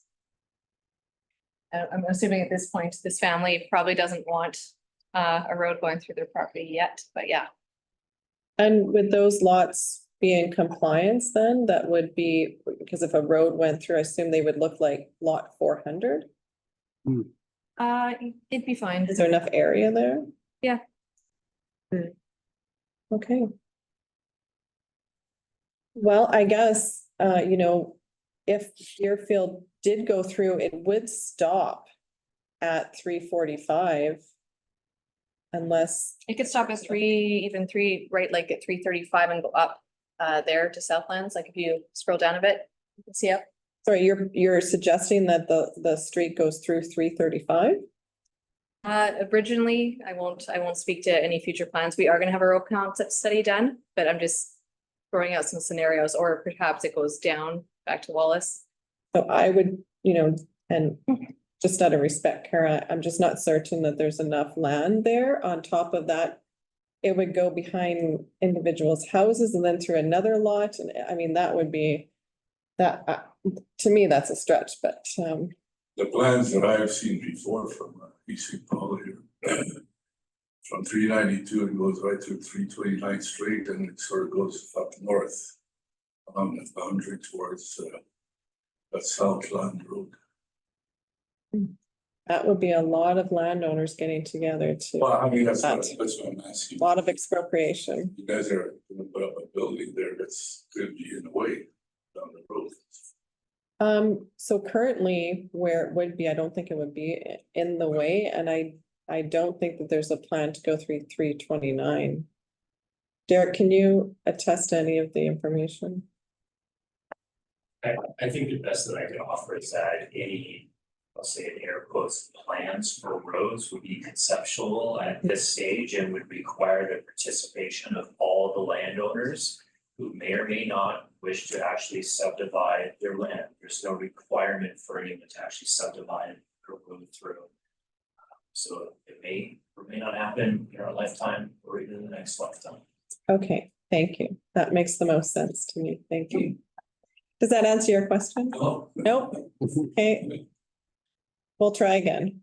Okay, I think that, you know, what he's saying is that over time, a lot of individuals would have to get together to approve that, for that to go through for consideration of a road, and then, of course, council and then planning, and it would take a lot to get a road to go through all those properties. well, we only have basically 3 or 4 lots that are in the way there. It's long to put everybody together and get something going. You have about 7, so 7 people can be a lot to make a decision on development. Yeah, but for tonight, there is no road allowance going through. Okay, thanks. Thank you. Anybody with deep pockets, 335 is for sale. No road. Okay, anybody else who is signed? Okay, would you like to come forward? Oh, 2 stood up. My name is Bernie Buckner. I'm at 366 Wallace. Okay. And listening to the evening, I came for information to understand rather than listening to a little bit of this, a little bit of that. And it's nice to hear that their desire is to move into and be a good participant in the community. They have improved the land since they bought it. They have maintained it. If I listen to the discussion, I guess the biggest issue right now is the garage. If it's built, is the house going to be built?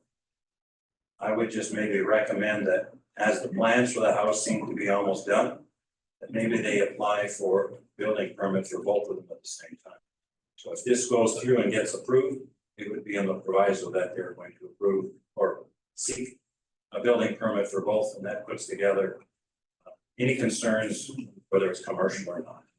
And that we would both improving the lot at the same time. Just a suggestion. Thank you. I don't have you on my sign-in sheet, so could you spell your last name so I can, and your It's the first one under information. By pencil there. You must have signed the wrong sheet. Oh, Bernie? Yes. Okay, sorry. Why did I think you say Ray? Okay. Okay, thank you very much. Okay, one more? Yes.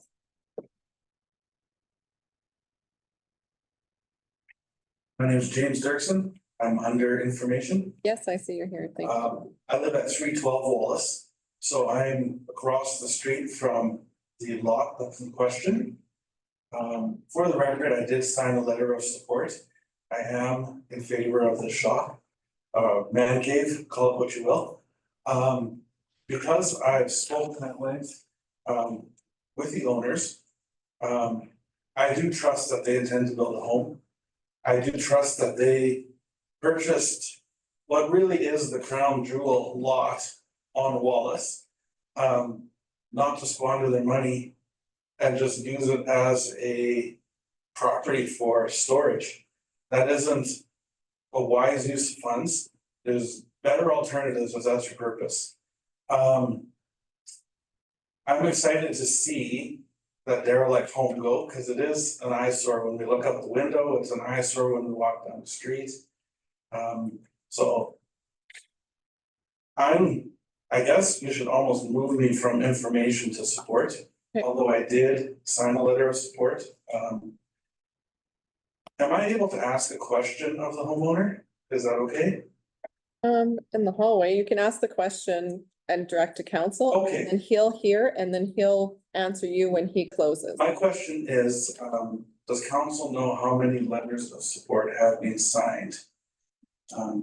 I don't know, and I'm curious to know. Okay. But I suspect it's substantial because I have met with a number of the neighbors. We've talked about this, and everybody that I was speaking to was also in support.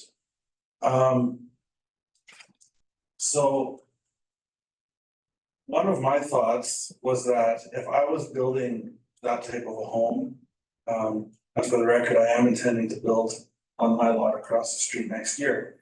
I would want my garage up, so I had a place for storing material and equipment and mitigating the risk of theft as I was building. So for what it's worth, I'm not sure I care too much about the order of operation, as long as the home and the garage do both occur. And as for what happened at 304 Wallace, that was my neighbor, so I was there to witness that the whole time. They were building slow, they were living in their home. I was in that home that was not great, but it was fine. I was in it on a number of occasions, it was very livable. So they weren't using it as an excuse to put up another residence and then tear it down. They were legitimately living there. Okay, thank you for that. Council, do you have any questions? Okay, thank you. Hey, anybody else before we close the public hearing? Oh, one more.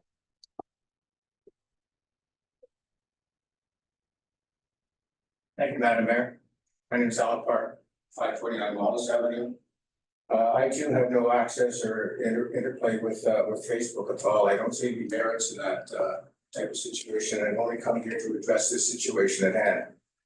All of my neighbors have brought up some very valid points, some for, a lot against having this issue here.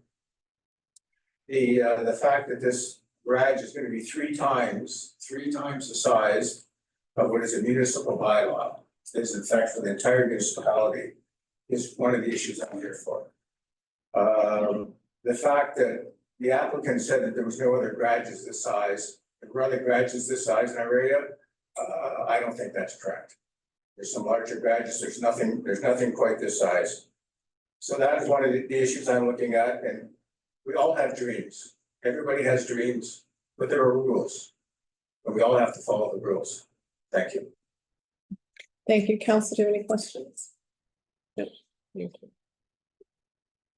you.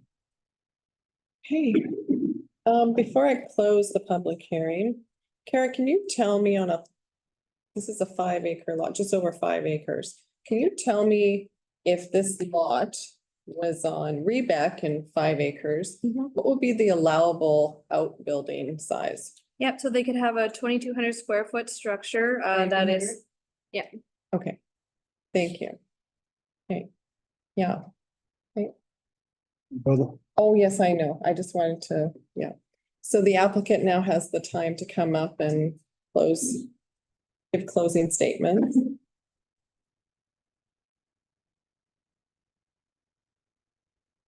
Thank you, and thank you everybody for coming here. I hate to use the word opposition. I think it's all out of concern. So I'm not gonna hold against anybody who opposed the application. It is only out of concern, and rightfully so, because the house is not appealing right now. And they have the right to be concerned, right? The house and the living in the garage, as James alluded to, it would be a good idea to have a big garage so you can store some of your building materials. I'm in a building myself. I built 60, 80 units in 3 years, right from start to finish. Finished with apartment building in 18 months. So we don't waste time when the building starts, the interest kicks in, right? And you gotta keep going, otherwise, the bank's at your door, right? As for the tenant, I have a lease in place, right? Now, I don't go govern, does he go live in the house or is he staying in the garage a lot? That's none of my business, right? As you know, in the construction industry, a lot of stuff goes missing. So I just wanted to make sure that if I'm building that kind of a house, I'm gonna have a bobcat there, it's all stored away and it's all locked up. There will be an alarm on the garage. So it'll be monitored and I can be notified if something happened. The tractors aren't those big front loaders. These are utility tractors 45 to 50 horsepower. Right, like a Massey Ferguson, 4.3, 3600, those kind of tractors. So these aren't the big massive tractors that are running up and down the street. Somebody brought up a point about secondary suites. That is, there's a guidelines. Since I'm in a building business, there's guidelines what you can do and you can't do in secondary suites. You can't just build a washroom and an office and a house individual in there. It has to be properly permitted by the RM, or PD, or City of Winnipeg, or whomever's the authority. So those are some of the concerns that people were saying. As far as the sport levels are concerned, James, you're absolutely right. I had about, I don't know, like 90 plus sport letters to saying yes, we're okay with this structure. And Peter is sitting right behind me he's at 367 Wallace. Bob just left from 335. Looking at what Kelly Rempel is doing at Deerfield, I positioned the garage. So if there was to be a development, well, first and foremost, Qualcomm was doing all those condos. They left that pocket on purpose. They're coming back with a cul-de-sac. It's already approved. I think they have the water rights. They have the sewer rights. So there's no street going north of my property as far as I know. There might be something going through that pocket in that corner.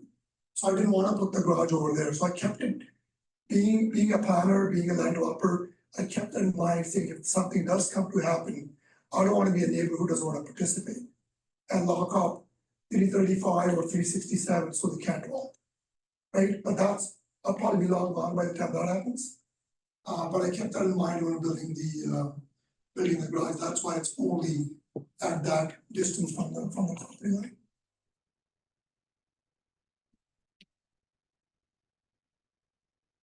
And you know, James is right, nobody spends that kind of money on a lot to store stuff. You know, you could rent a place a lot cheaper than that. That's all I have to say. Thank you. Council, do you have any questions? Kara, you have your pen up. I completely forgot to mention, when I said 2,200 square feet, it's two 2,200 square foot structures. That's what I thought. I thought it Yeah. could be two. So technically 4,400 square feet. 4,400 square feet. Thank you. Okay, and we received 86 letters of support. Just for the record, because somebody had asked. Council, do you have any questions? Any follow-up questions? May I say something? Sure. Those letters are just from BC and Paul. So all the letters came not from Winnipeg. Five of them came out on the roll. All the rest of them, 81, are all from BC and Paul within the boundaries. So I didn't want to stand here and say, okay, I got 200 people from Winnipeg to come and support me. No, that's not the case. We want to be a community member. We're going to be living here. I want to play by the book. Thank you very much. Okay, we'll move to close the public hearing. Resolved that council close the public hearing of council for variation order 88, 2024. Can I have a mover, please? Councilor Horeshko, I'm surprised. Councilor Imhoff seconds it. Call for the question. All those in favor? That's carried. The public hearing is now closed. I'll have the resolution read. Be resolved that council approve variation order 88, subject to the following conditions. This variance is limited to what has been presented in this application. Any further changes, replacement, or additions would require a new variance approval. Applicant owner obtains all required permits from the Red River Planning District and the municipality if required. The existing detached structure, meaning the barn, will be removed prior to the issuance of a building permit, and the storage container used for construction materials will be removed after the accessory structure is complete. I have a mover, please. Councilor Horeshko, seconded by Councilor Imhoff. I'll put it on for discussion. Councilor Duval, are you first? Sure.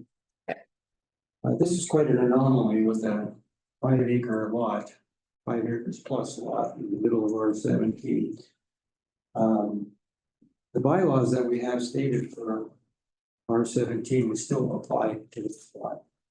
For example, usages and commercial usages, there is a certain number of permitted usages, but none of them are in the commercial category. Even though it's a big lot, it cannot put these usages in there, so that isn't a problem. When I look at that lot and where the location of this building is, yes, it's larger than what's allowed in R17, but it's about the same as allowed on any other 5-acre lot in the municipality. And it is set far back from any other residence. And there's a lot of trees along all these lots. There's bush on the one side and bush on the far side. I can't see this building being very noticeable at all. There is a point to be made about which should come first, but I'm comfortable with that. If this is built first, that the house will be soon behind. Is that everything? That's it. Yeah. Okay, didn't mean to cut you off. I thought you were finished. Council Horechko? Basically, you know, we've approved other garages similar to this. Based on the information that I got more information tonight, I see no reason to go against this. I think it's going to be a great asset to Wallace, and look forward to this project moving forward quickly and getting it done, and getting a tour maybe of this the vehicles that are going to be stored there.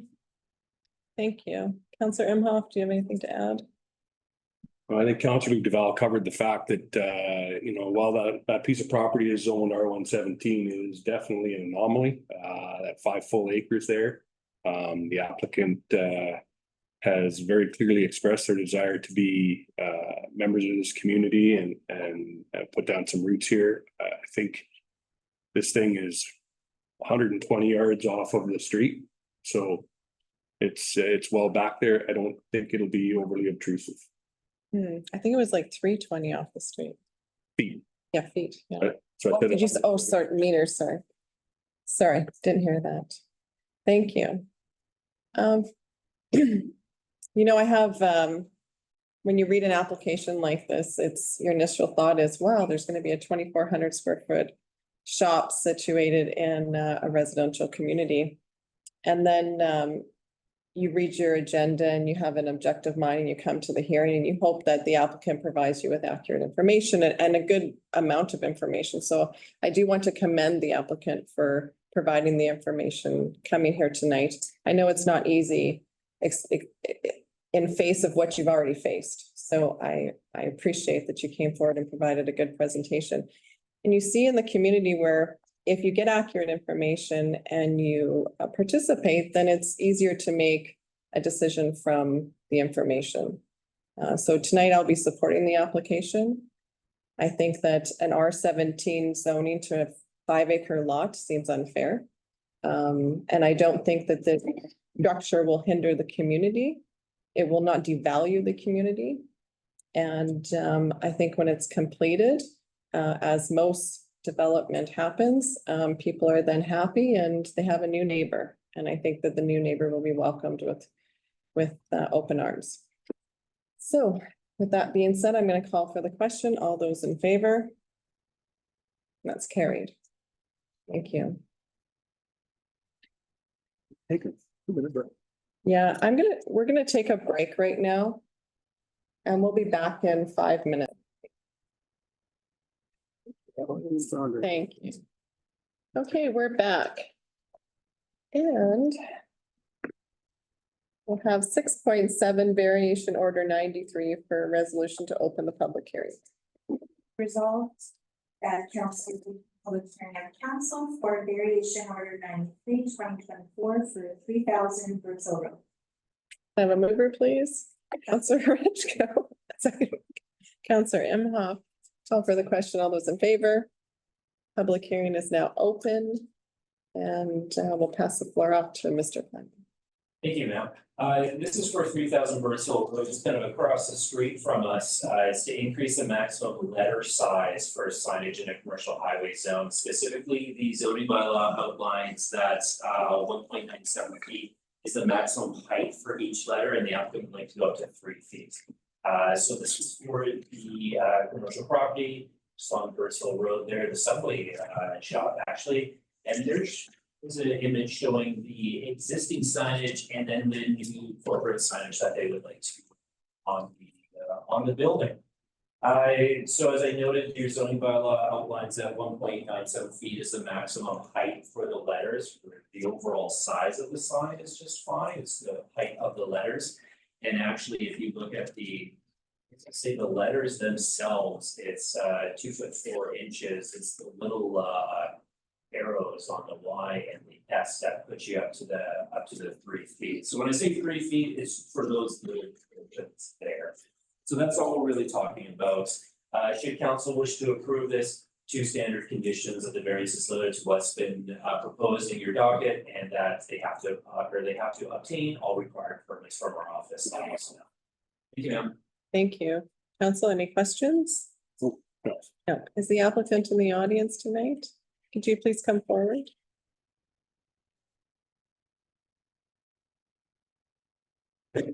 Jim Matthew from Subway. This is a lot simpler than the last one, I hope. We just need to update our sign. We did the renos a year ago. I'm not sure our old sign is the exact same size lettering as this. Literally, like it says the points of the arrows, I guess. So just need to update the sign. Okay, great, thank you. Council, any questions? No. No, okay, thank you. Mary, do you want to speak as well or just in support? No, you don't want. Okay, He's upset about the variance price. Don't worry about the cost of that. oh, It's ridiculous. okay. Yeah, you can take that up with the RRPD board. We have a member right here. Yeah, you can talk to them. We're not in control of that. Sorry, did she say $3,000? $2,000 is the variance. $3,000. Forrest, someone's coming forward. Thank you.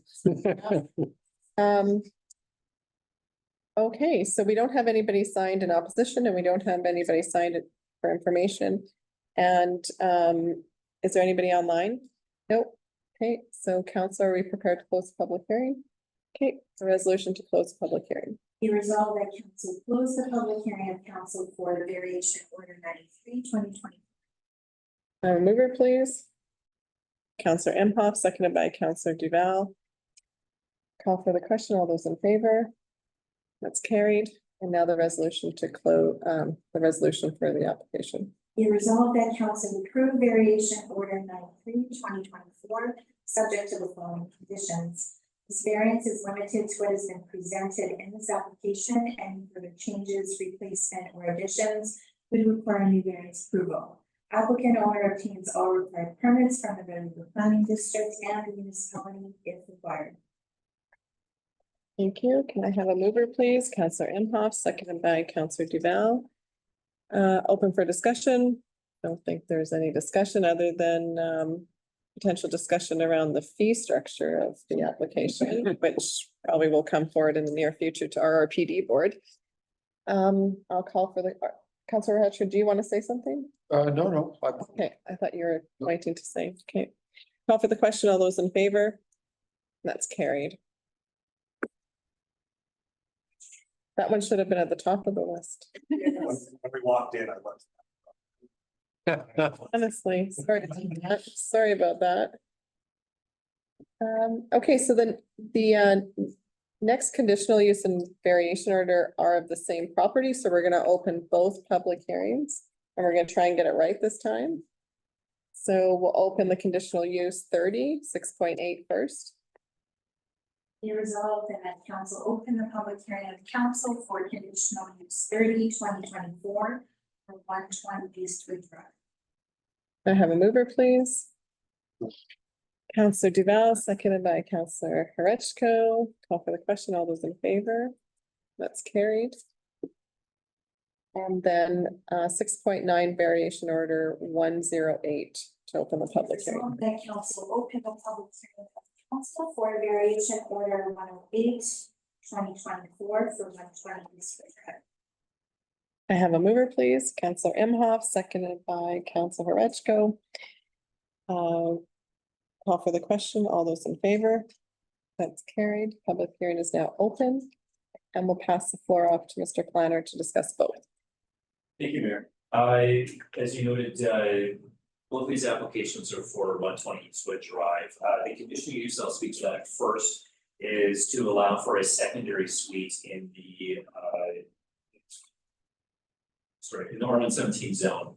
R117 zone lists secondary suites as a conditional use. The applicants propose to have a secondary suite above an attached garage, which would be in addition to the house. There is no option for a detached garage under that zone.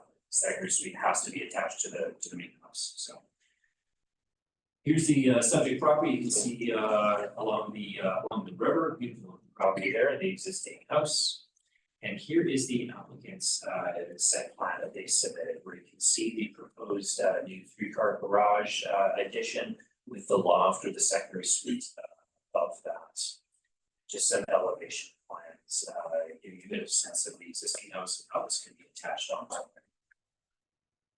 So in terms of the variance is to reduce the side yard setback or the north side yard setback for this new attached garage. So the setback in the R117 zone is 10 feet, and the applicant would like to take it to 6.8 feet in size. Once again, you can see the existing house and those plans that are set up. The applicant is limited by both the width of the lot as well as trying to fit an addition onto an existing house. So that would be why the variance is coming forward. Once again, just the elevations. For both of these applications, should council wish to approve them, we have similar conditions. Once again, that the applications are limited to what's been presented in here. Any changes or intensity of use has to come back to council, and that they obtain all required permits both our office and the municipality. That's all I have at this point, Madam Chair. Thank you. Council, do you have any questions? Councillor Horechko? The size of the loft, the square footage of the loft? Sure. Base lot is just over half an acre. No, the side, the loft, Oh, the loft. square footage of the loft. I don't have the square footage of the loft. The applicant might have that. The applicant can speak to that. If council were to approve the conditional use for the secondary suite, I would note that secondary suite would then fall under the building code, and there are size restrictions under the building code. Yeah. I'm gonna get it incorrect. I think it's like 60 square meters, 700 and something square feet and change, somewhere around there. That includes everything. Yeah. So, okay, it's like a 1-bedroom apartment. Correct. Yeah. That is correct. Any other questions? Okay, is the applicant in the audience tonight? Would you come and speak to your application? You must be Lyle Giesbrecht. Lyle Giesbrecht at Eastwood Drive. It's my first time in this sort of location, and it was pretty exciting to see the Wallace. I feel like I was like a feel-good movie. Anyways, That's good. So I'll speak to both parts of this. The applications for the secondary suite, the suite is for my mother, who's at the point where she needs some support. So that's for the suite. The existing, I know it doesn't show in those drawings, but the existing garage is a 2-car, and it is actually the width, like the size that it is now, like it's currently that 6 foot. Like, I'm not looking to make it bigger. I'm just looking to replace it with the existing footprint that it is. And I'm adding 1 car to that to give her a little more apartment space. The suite would be 864 square. So that the garage being 24 by 36, giving her that space for suite. Is that everything? Yeah. Okay. Yeah.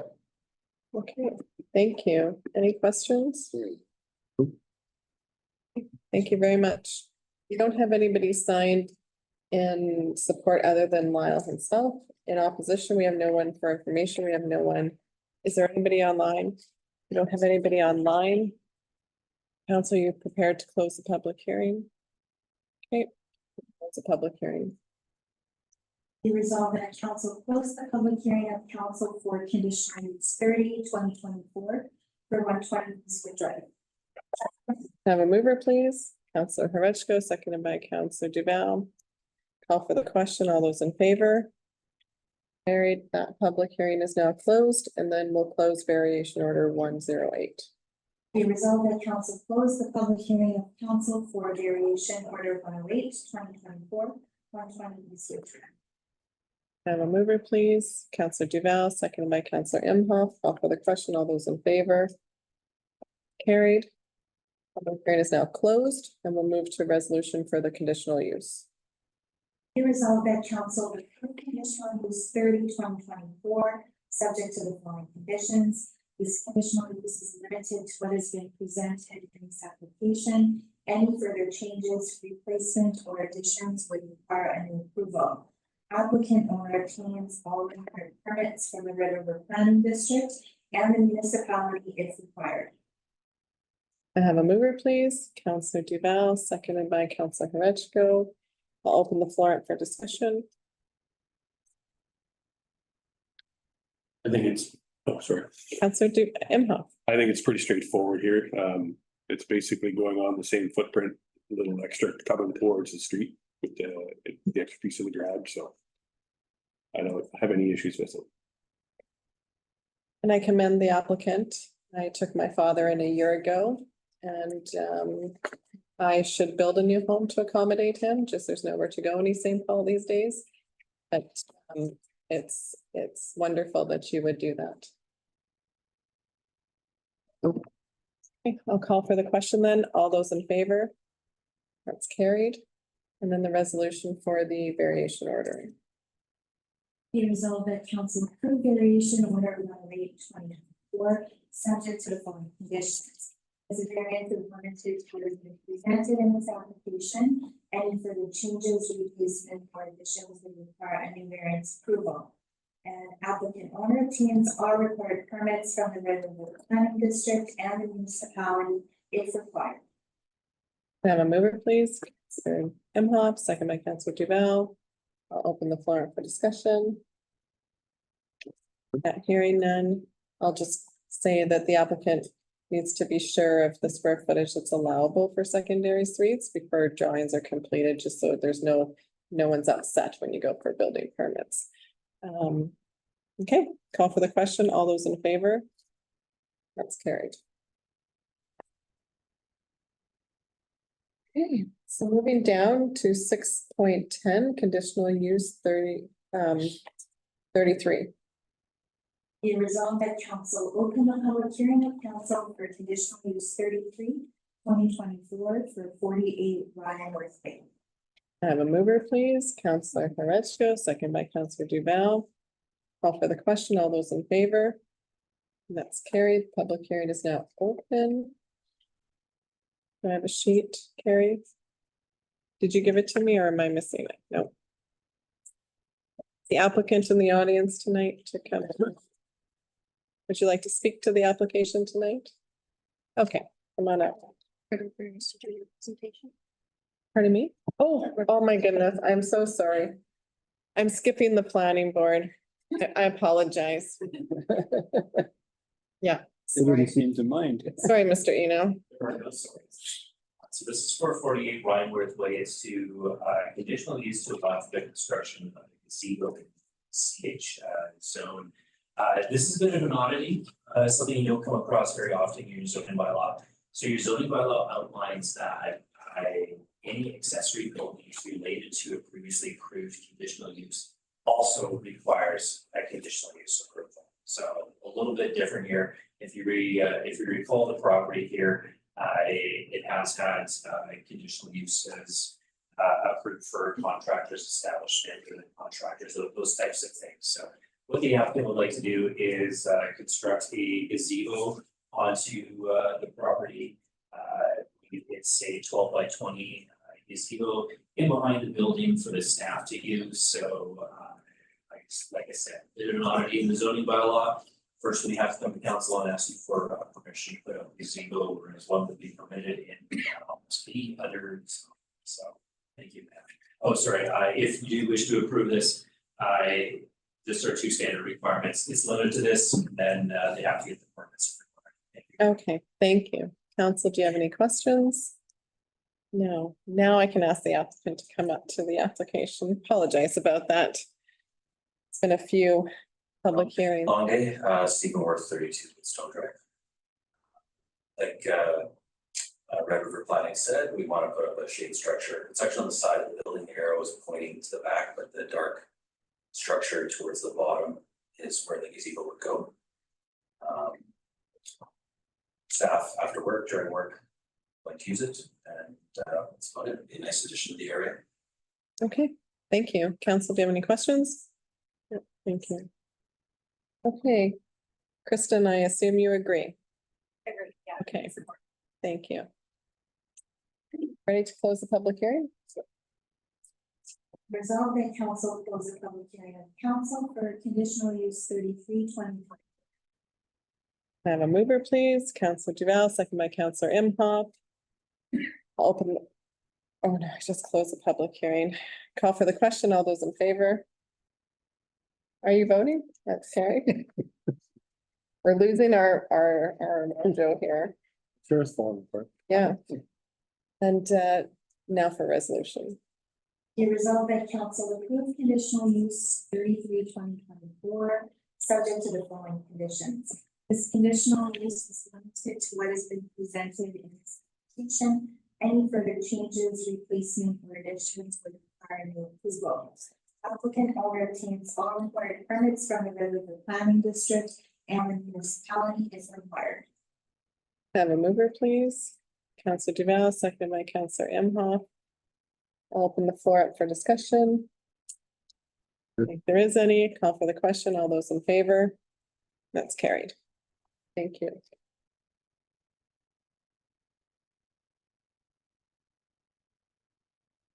Okay, one more, 6.11, conditional use 29, public hearing. Resolved that council open the public hearing of council for conditional use 29/2024 for 2217 Henderson. May I have a mover, please? Councillor Imhoff, second by Councillor Horechko. Call for the question. All those in favor? It's carried. The public hearing is now open and Mr. Planner will present. Thank you. As you noted, this is for 2217 Henderson Highway. It's to allow for a cannabis retail store in the CH commercial highway zone. So cannabis retail is limited to conditional use in your zoning dialogue. And here is the subject property. It's a strip mall just south of Foxgrove, and they're proposing to occupy one of the units. There is the site plan showing the proposed units for and from the south there. Should council wish to approve this, it would be subject to 3 conditions. One that one of the conditional uses limited to what's being presented in the application, and any changes would require a new conditional use. That also includes the intensity of the use. So if they want to expand it in next unit next door as well, they have to come back to council.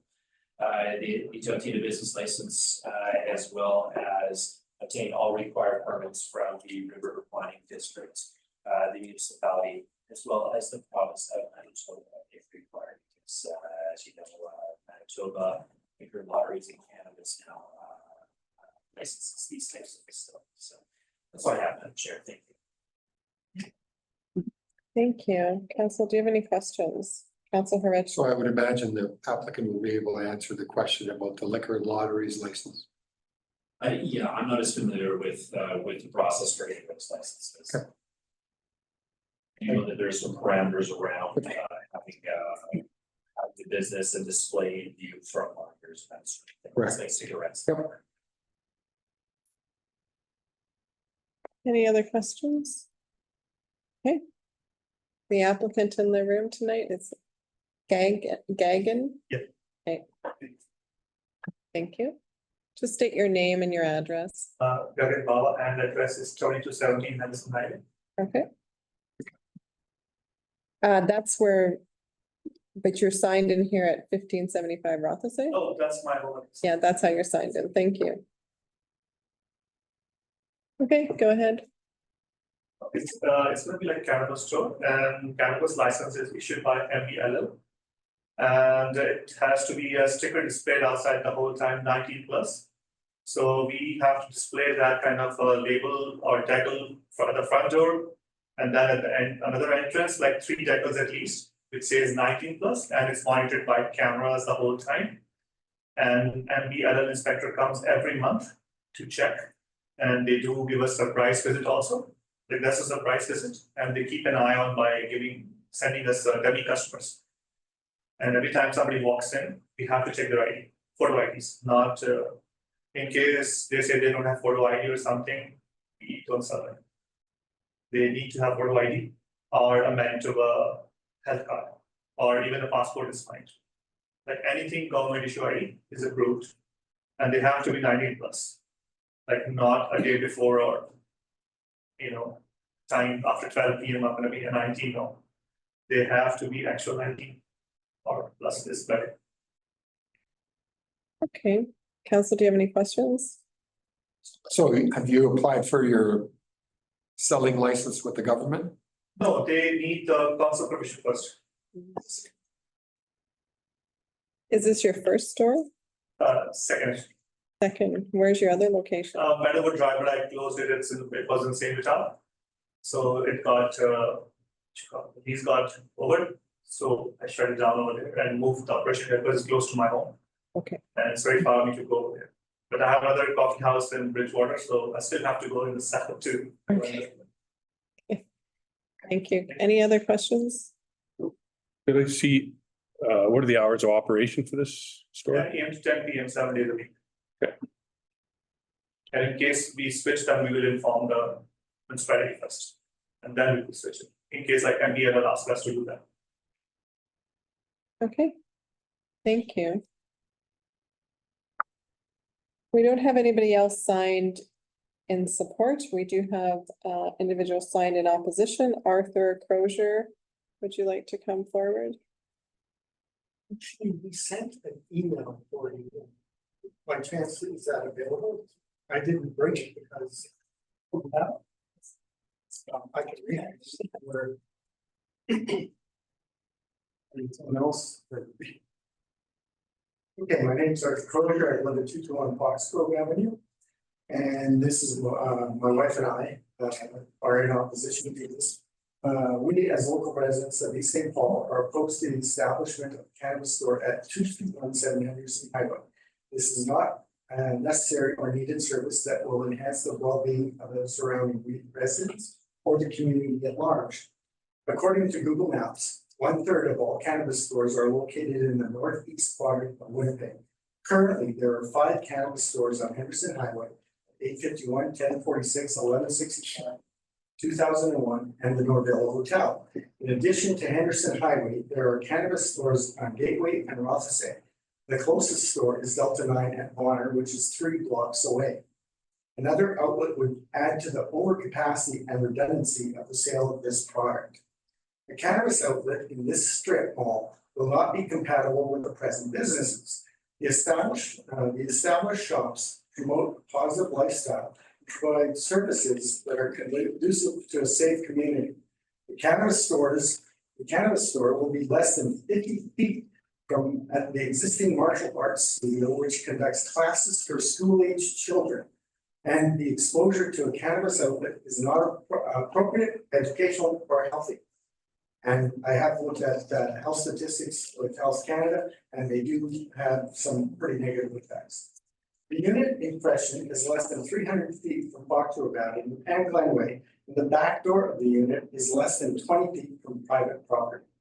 The baseline report from Surveillance of Canada in Manitoba states that cannabis-related offenses, which include impaired driving, have increased by 48%. The Research and Statistics Division in the US has conducted studies where cannabis sales have been legalized for many years, crime rates have increased in communities with cannabis stores by 26 to 1,452%. These crimes include home invasions and stolen vehicles, which are used to gain entrances into the store. This is referred to as crash and grab. This has occurred in Winnipeg along with multiple break-ins, including a cannabis store on Rothesay. Will we follow in the footsteps of other provinces like Alberta, where the police report an increase in violent crimes involving cannabis stores? Are we inviting another element of crime into East St. Paul? The Manitoba government has suspended some licenses of cannabis stores in urban and surrounding areas until December 1st of 2025, pending further investigation. Winnipeg is ranked the fourth city in Canada for having the most cannabis stores. Therefore, we do not require another store. Because of the overabundance of current stores, they cannot compete and stores are closing. And that is happening in Winnipeg too. As of July 2024, the CEO of Delta 9 stated they are fending off creditors because of a glut in the cannabis market. Once again, another outlet is not needed. Jacqueline Pihota, Executive Director of the Association of Canadian Cannabis Retailers, says that provincial governments and municipalities need to work together to ensure that cannabis stores are in communities that want them, so it would benefit everyone who lives there. We do not want a cannabis store in our community and do not see that there is any benefit for East St. Paul residents. This would set a precedent for future drug-related businesses. Now, I do have further information from my neighbors, Louise Kurdick, Tyler Kurdick, and Hamilton Border. In addition to what I've already stated, they said already now this is people that live right across from that store. Already, there's often various vehicles, one or two at a time, that park late at night in the store parking lot on the Fox Grove Avenue side. Occupants will get out and stand, move around their vehicles, engage in moving items around in their cars, or sit inside for a period of time, sometimes playing excessive loud music. Creating a cannabis pickup store in that lot will only cause more late night loitering and activities, causing aggravation to neighboring residents. Residents are entitled to a quiet and peaceful enjoyment of their home and property. The second item they brought up was vehicles in yards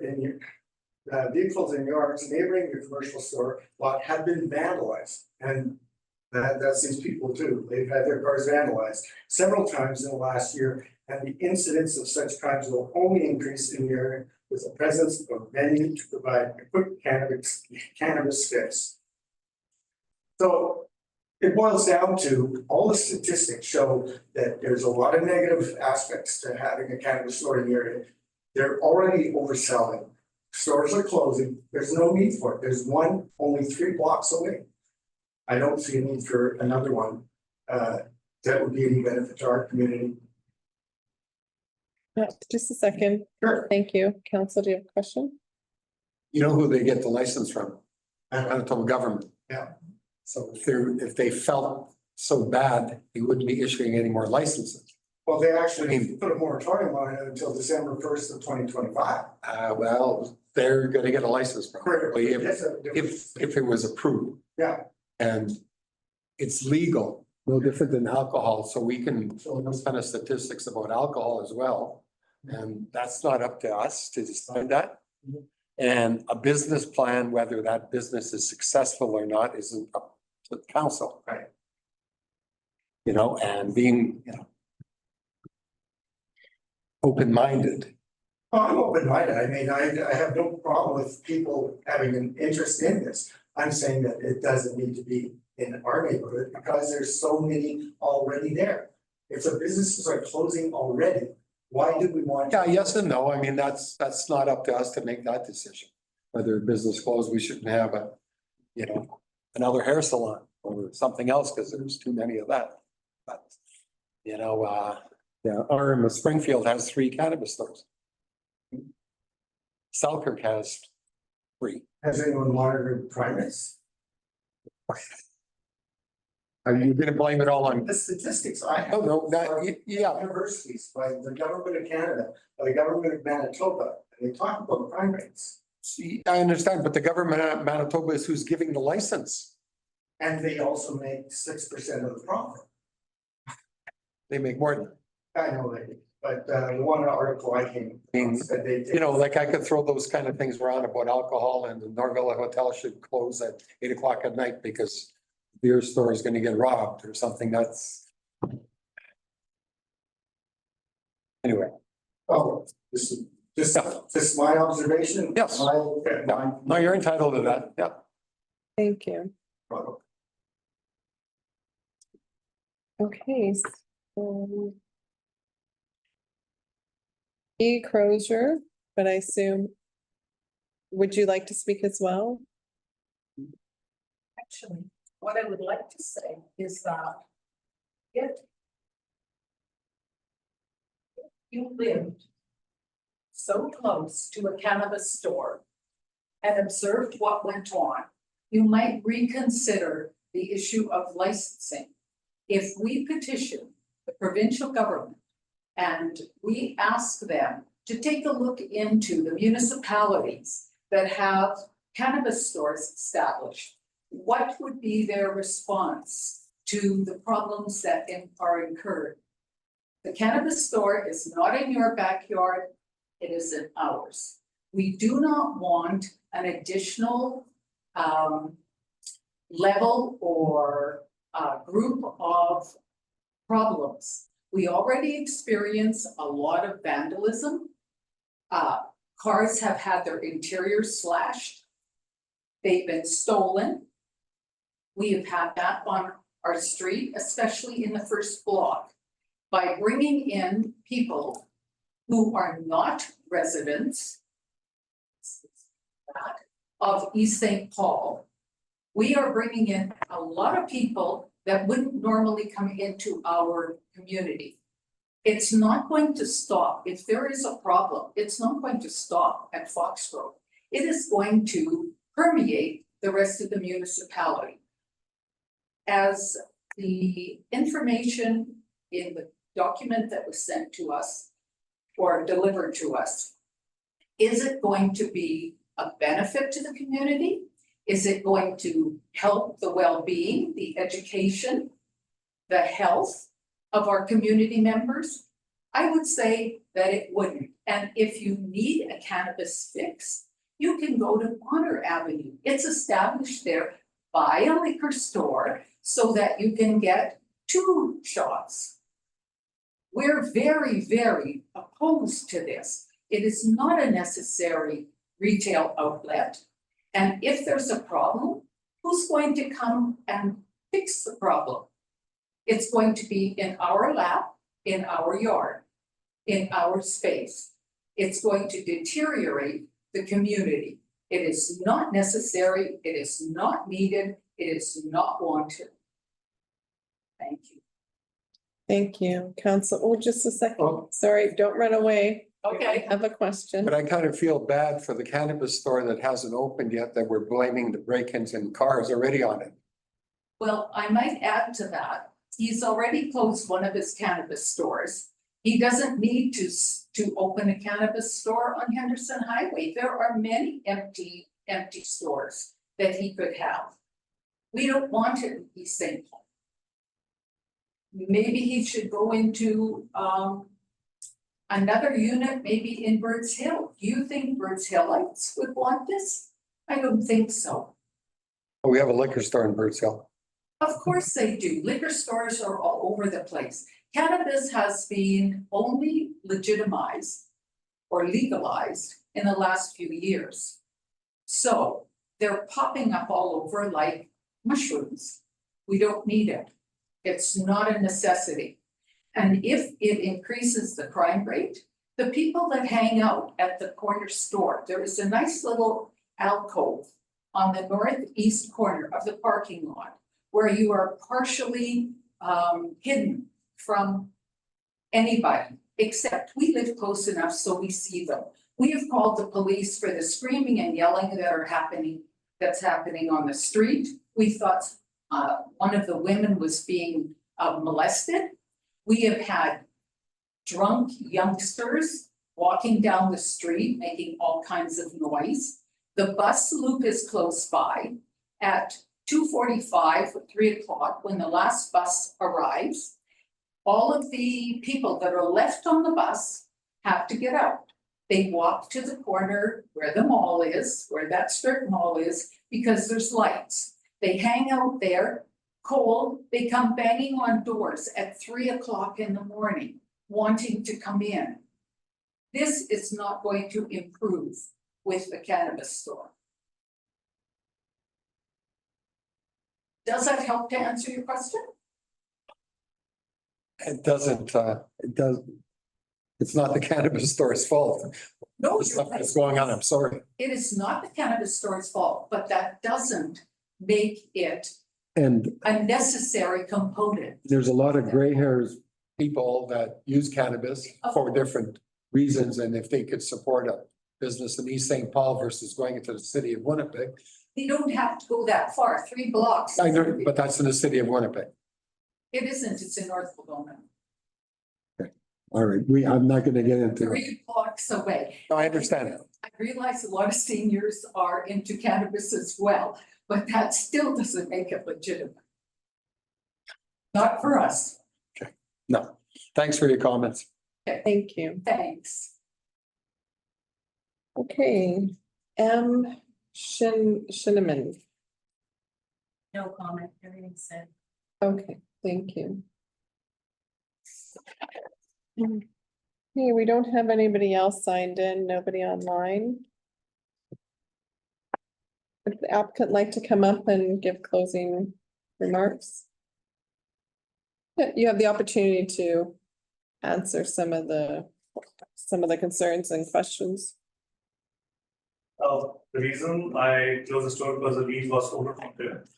And I did ask the property management that I'll be allowed to open the store or not. And they said, yes, it's a commercial property and landlord will allow it. So I said, okay. But then I realized I need permission from council also, which, but they start taking rent and everything. And it has almost cost me a lot of money. And I'm like in big huge debt because of this business now, right now. It does, the only thing is we don't sell to anybody under 19.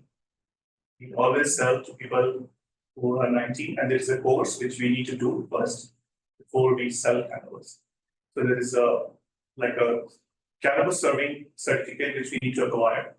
So we need to make sure that the person I'm selling, what kind of person, like I have to make sure, write down their readings and every product is scanned.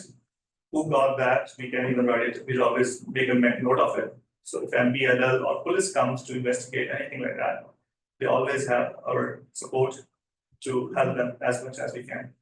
And the Thai Commando Bill came, I know him for a long time now, and I spoke all of the neighbors in the shop in that strip mall, and they all said they would love to have a cannabis store in that mall. I spoke to the lady in the front and then the hairdresser, the city chicken, Bill came, and the cyclist guy next door, and the water people who has the water store. They all said they would love to have a store, and I spoke to a few people on a walk because I live close by on that store too myself. And my kids come to the Pilgrims classes at night time. So, and I spoke to so many people in that neighborhood, and they all said they would love to have a cannabis store in the neighborhood. And they don't want to go to Delta 9 because Delta 9 sell their own products, which they don't like, the quality wise, they're better or anything. And I have because it's their own company and they're gonna sell their own products. And Delta 9 is run by corporate money. So it's like public money they're using to run that store. Basically, people who are complaining about the number of cannabis stores is because of the corporate stores, like Tokyo Smoke, The Joint, Farmers Chain on the Henderson. All our corporate stores are franchise companies. And mine is not a franchise, it's just individual store. I don't have any kind of restriction or something that I have to make a profit, I have to say, no, that's fine. It's just, I love this business. And that's for like a passion thing to do, nothing else. I'm not here to sit and make a profit in that, because the margins wise is very low in the cannabis. The only thing is, it's legalized business, and I just want to be participate in this industry. And I have my own products also growing in Saskatchewan. There is a Western cannabis company, you guys can Google it, and they're making my products also, name of Sugar High. And I make sure that the products are very reasonable to customers. And they don't have to spend too much money, they don't get too high or something, because I want to make sure that the mental health and everything stays fine. And I've studied a lot about cannabis. Most of the crimes happen because of cannabis, because they're buying from street. They smoke the gas, I don't know what kind of LPG gas and the cannabis together road. So that's the reason make them illusionistic. I have a restaurant in downtown in the exchange area, and I've seen those kind of people.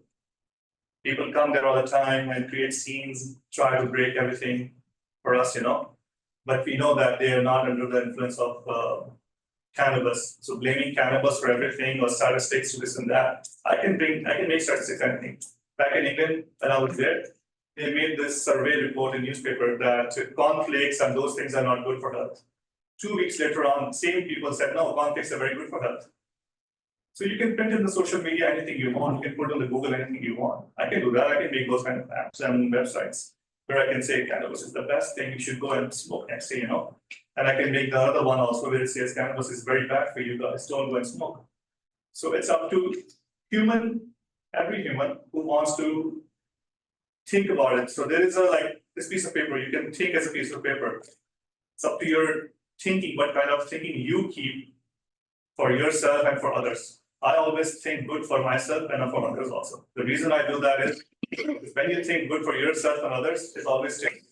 If I start thinking negative like that, I don't think so I'm going to do anything better for community.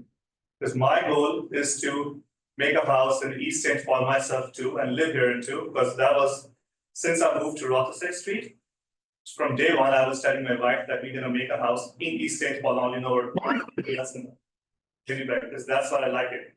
I love East St. Paul for some reason. The people are very nice and friendly here. And I always walk up to this office. And every time I met somebody and said hello, they said, oh, hi, hello. And they always ask me what you do. I said, I want to plan on opening a cannabis store. Oh, that's a good idea, go for it. If you need us, let us know. I said, no, that's okay. I don't need that kind of, to come get bothered because of me. No, I don't want anybody to get bothered about me. I don't want to bother anybody. I don't want to make upset anybody. It's just I'm running a business, honestly, legally, and that's it.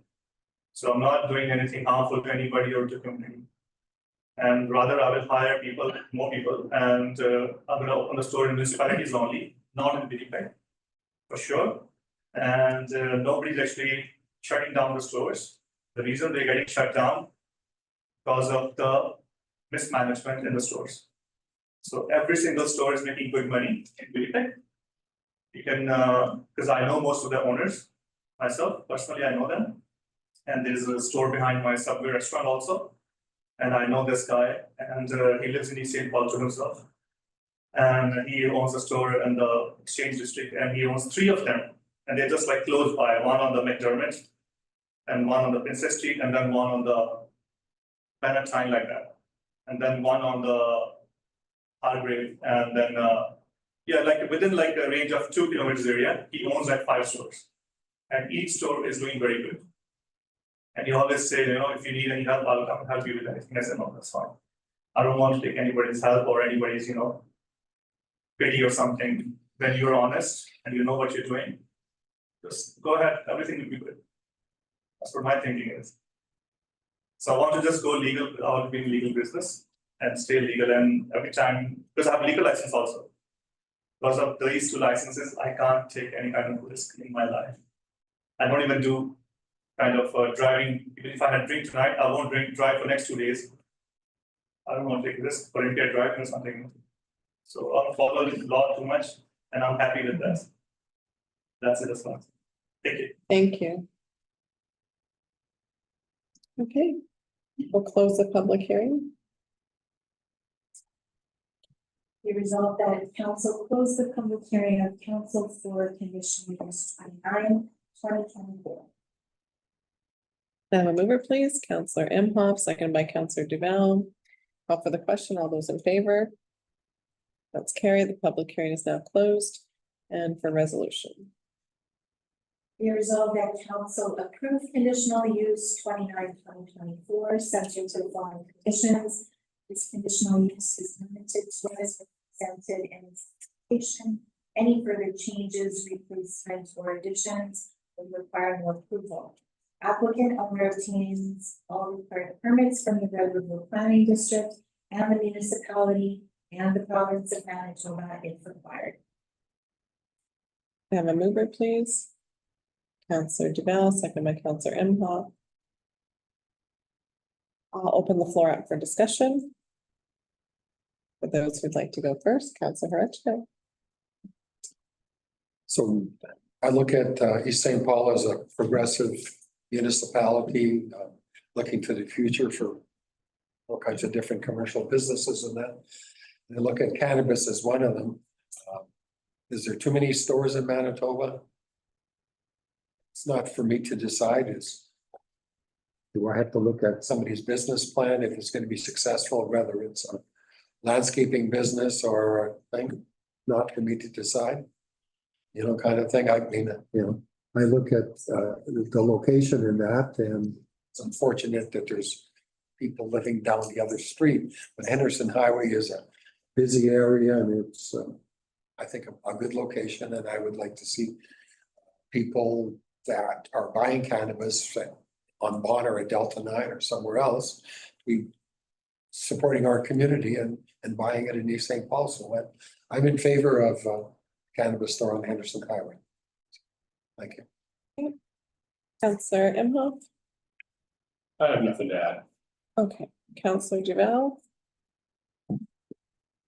Yeah, I'm not quite sure that the social problems or the vandalism and the crime problems that occur now in the area are going to worsen because of this store. It's a matter of, it's a matter of police protection and enforcement. Whether we like it or not, it is a legal product. Okay? And I go back far enough where I thought this would be a terrible thing. And it took a long, long time, and I personally didn't agree with it when our prime minister of the day made it legal, and there's a lot of people who agreed with me. So over the years, what has happened? It hasn't become a real scourge. And yes, there's some stores that have been mismanaged, perhaps. Are they overbuilt? Is there oversupply? Quite likely, but maybe we could take comfort in that some of them will not be around forever. A little bit of personal experience. I don't use it, never have, and never will. Now, I'm a musician. I played in quite a number of bands over the years. I'm retired now. And it is used widely in the music business with band members. I can assure you of that. And I can tell you, I would much rather have a musician with me that's a little bit high than one that's a little bit too much to drink of alcohol. There's a big difference, and I'll take the one who's a little high than the one that's a little drunk any day.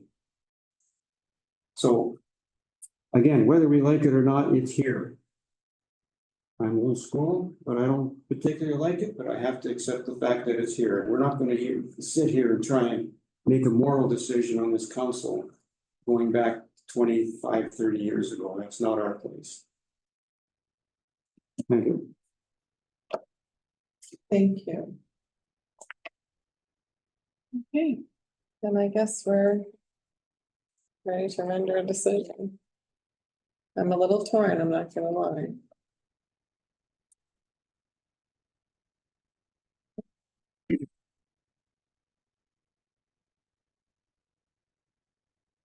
Counselor Imhoff, you didn't add, but are you agreeing with the counselors at the table tonight? I would have a very difficult time voting against someone who wants to set up a business in this community that is legal. It doesn't violate any of our other bylaws. And it is regulated by the provincial government. So there's inspections and whatever else, and the product supply is monitored, and words escape me here, but. So, yes, I have a very difficult time voting against something like this. Okay. Thank you. Okay, then,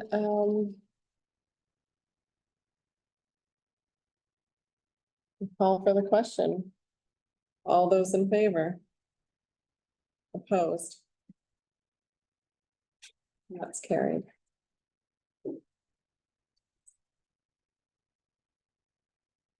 Okay, moving right along.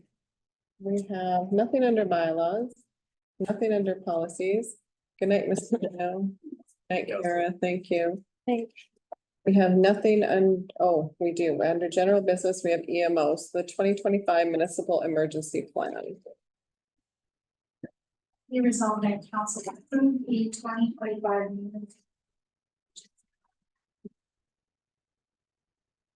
Have a mover, please, Councillor Hurechko, seconded by Councillor Imhoff.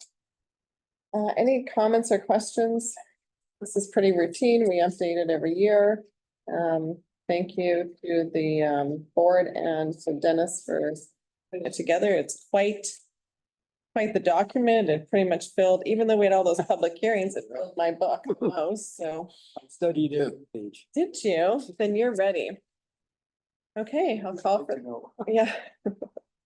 Well, call for the question. All those in favor? It's carried. We don't have any business arising from delegations. Correspondence was in your package. Anybody have any comments on a correspondence? Okay. We don't have anything in camera tonight, do we? Okay, then I will have the resolution to adjourn.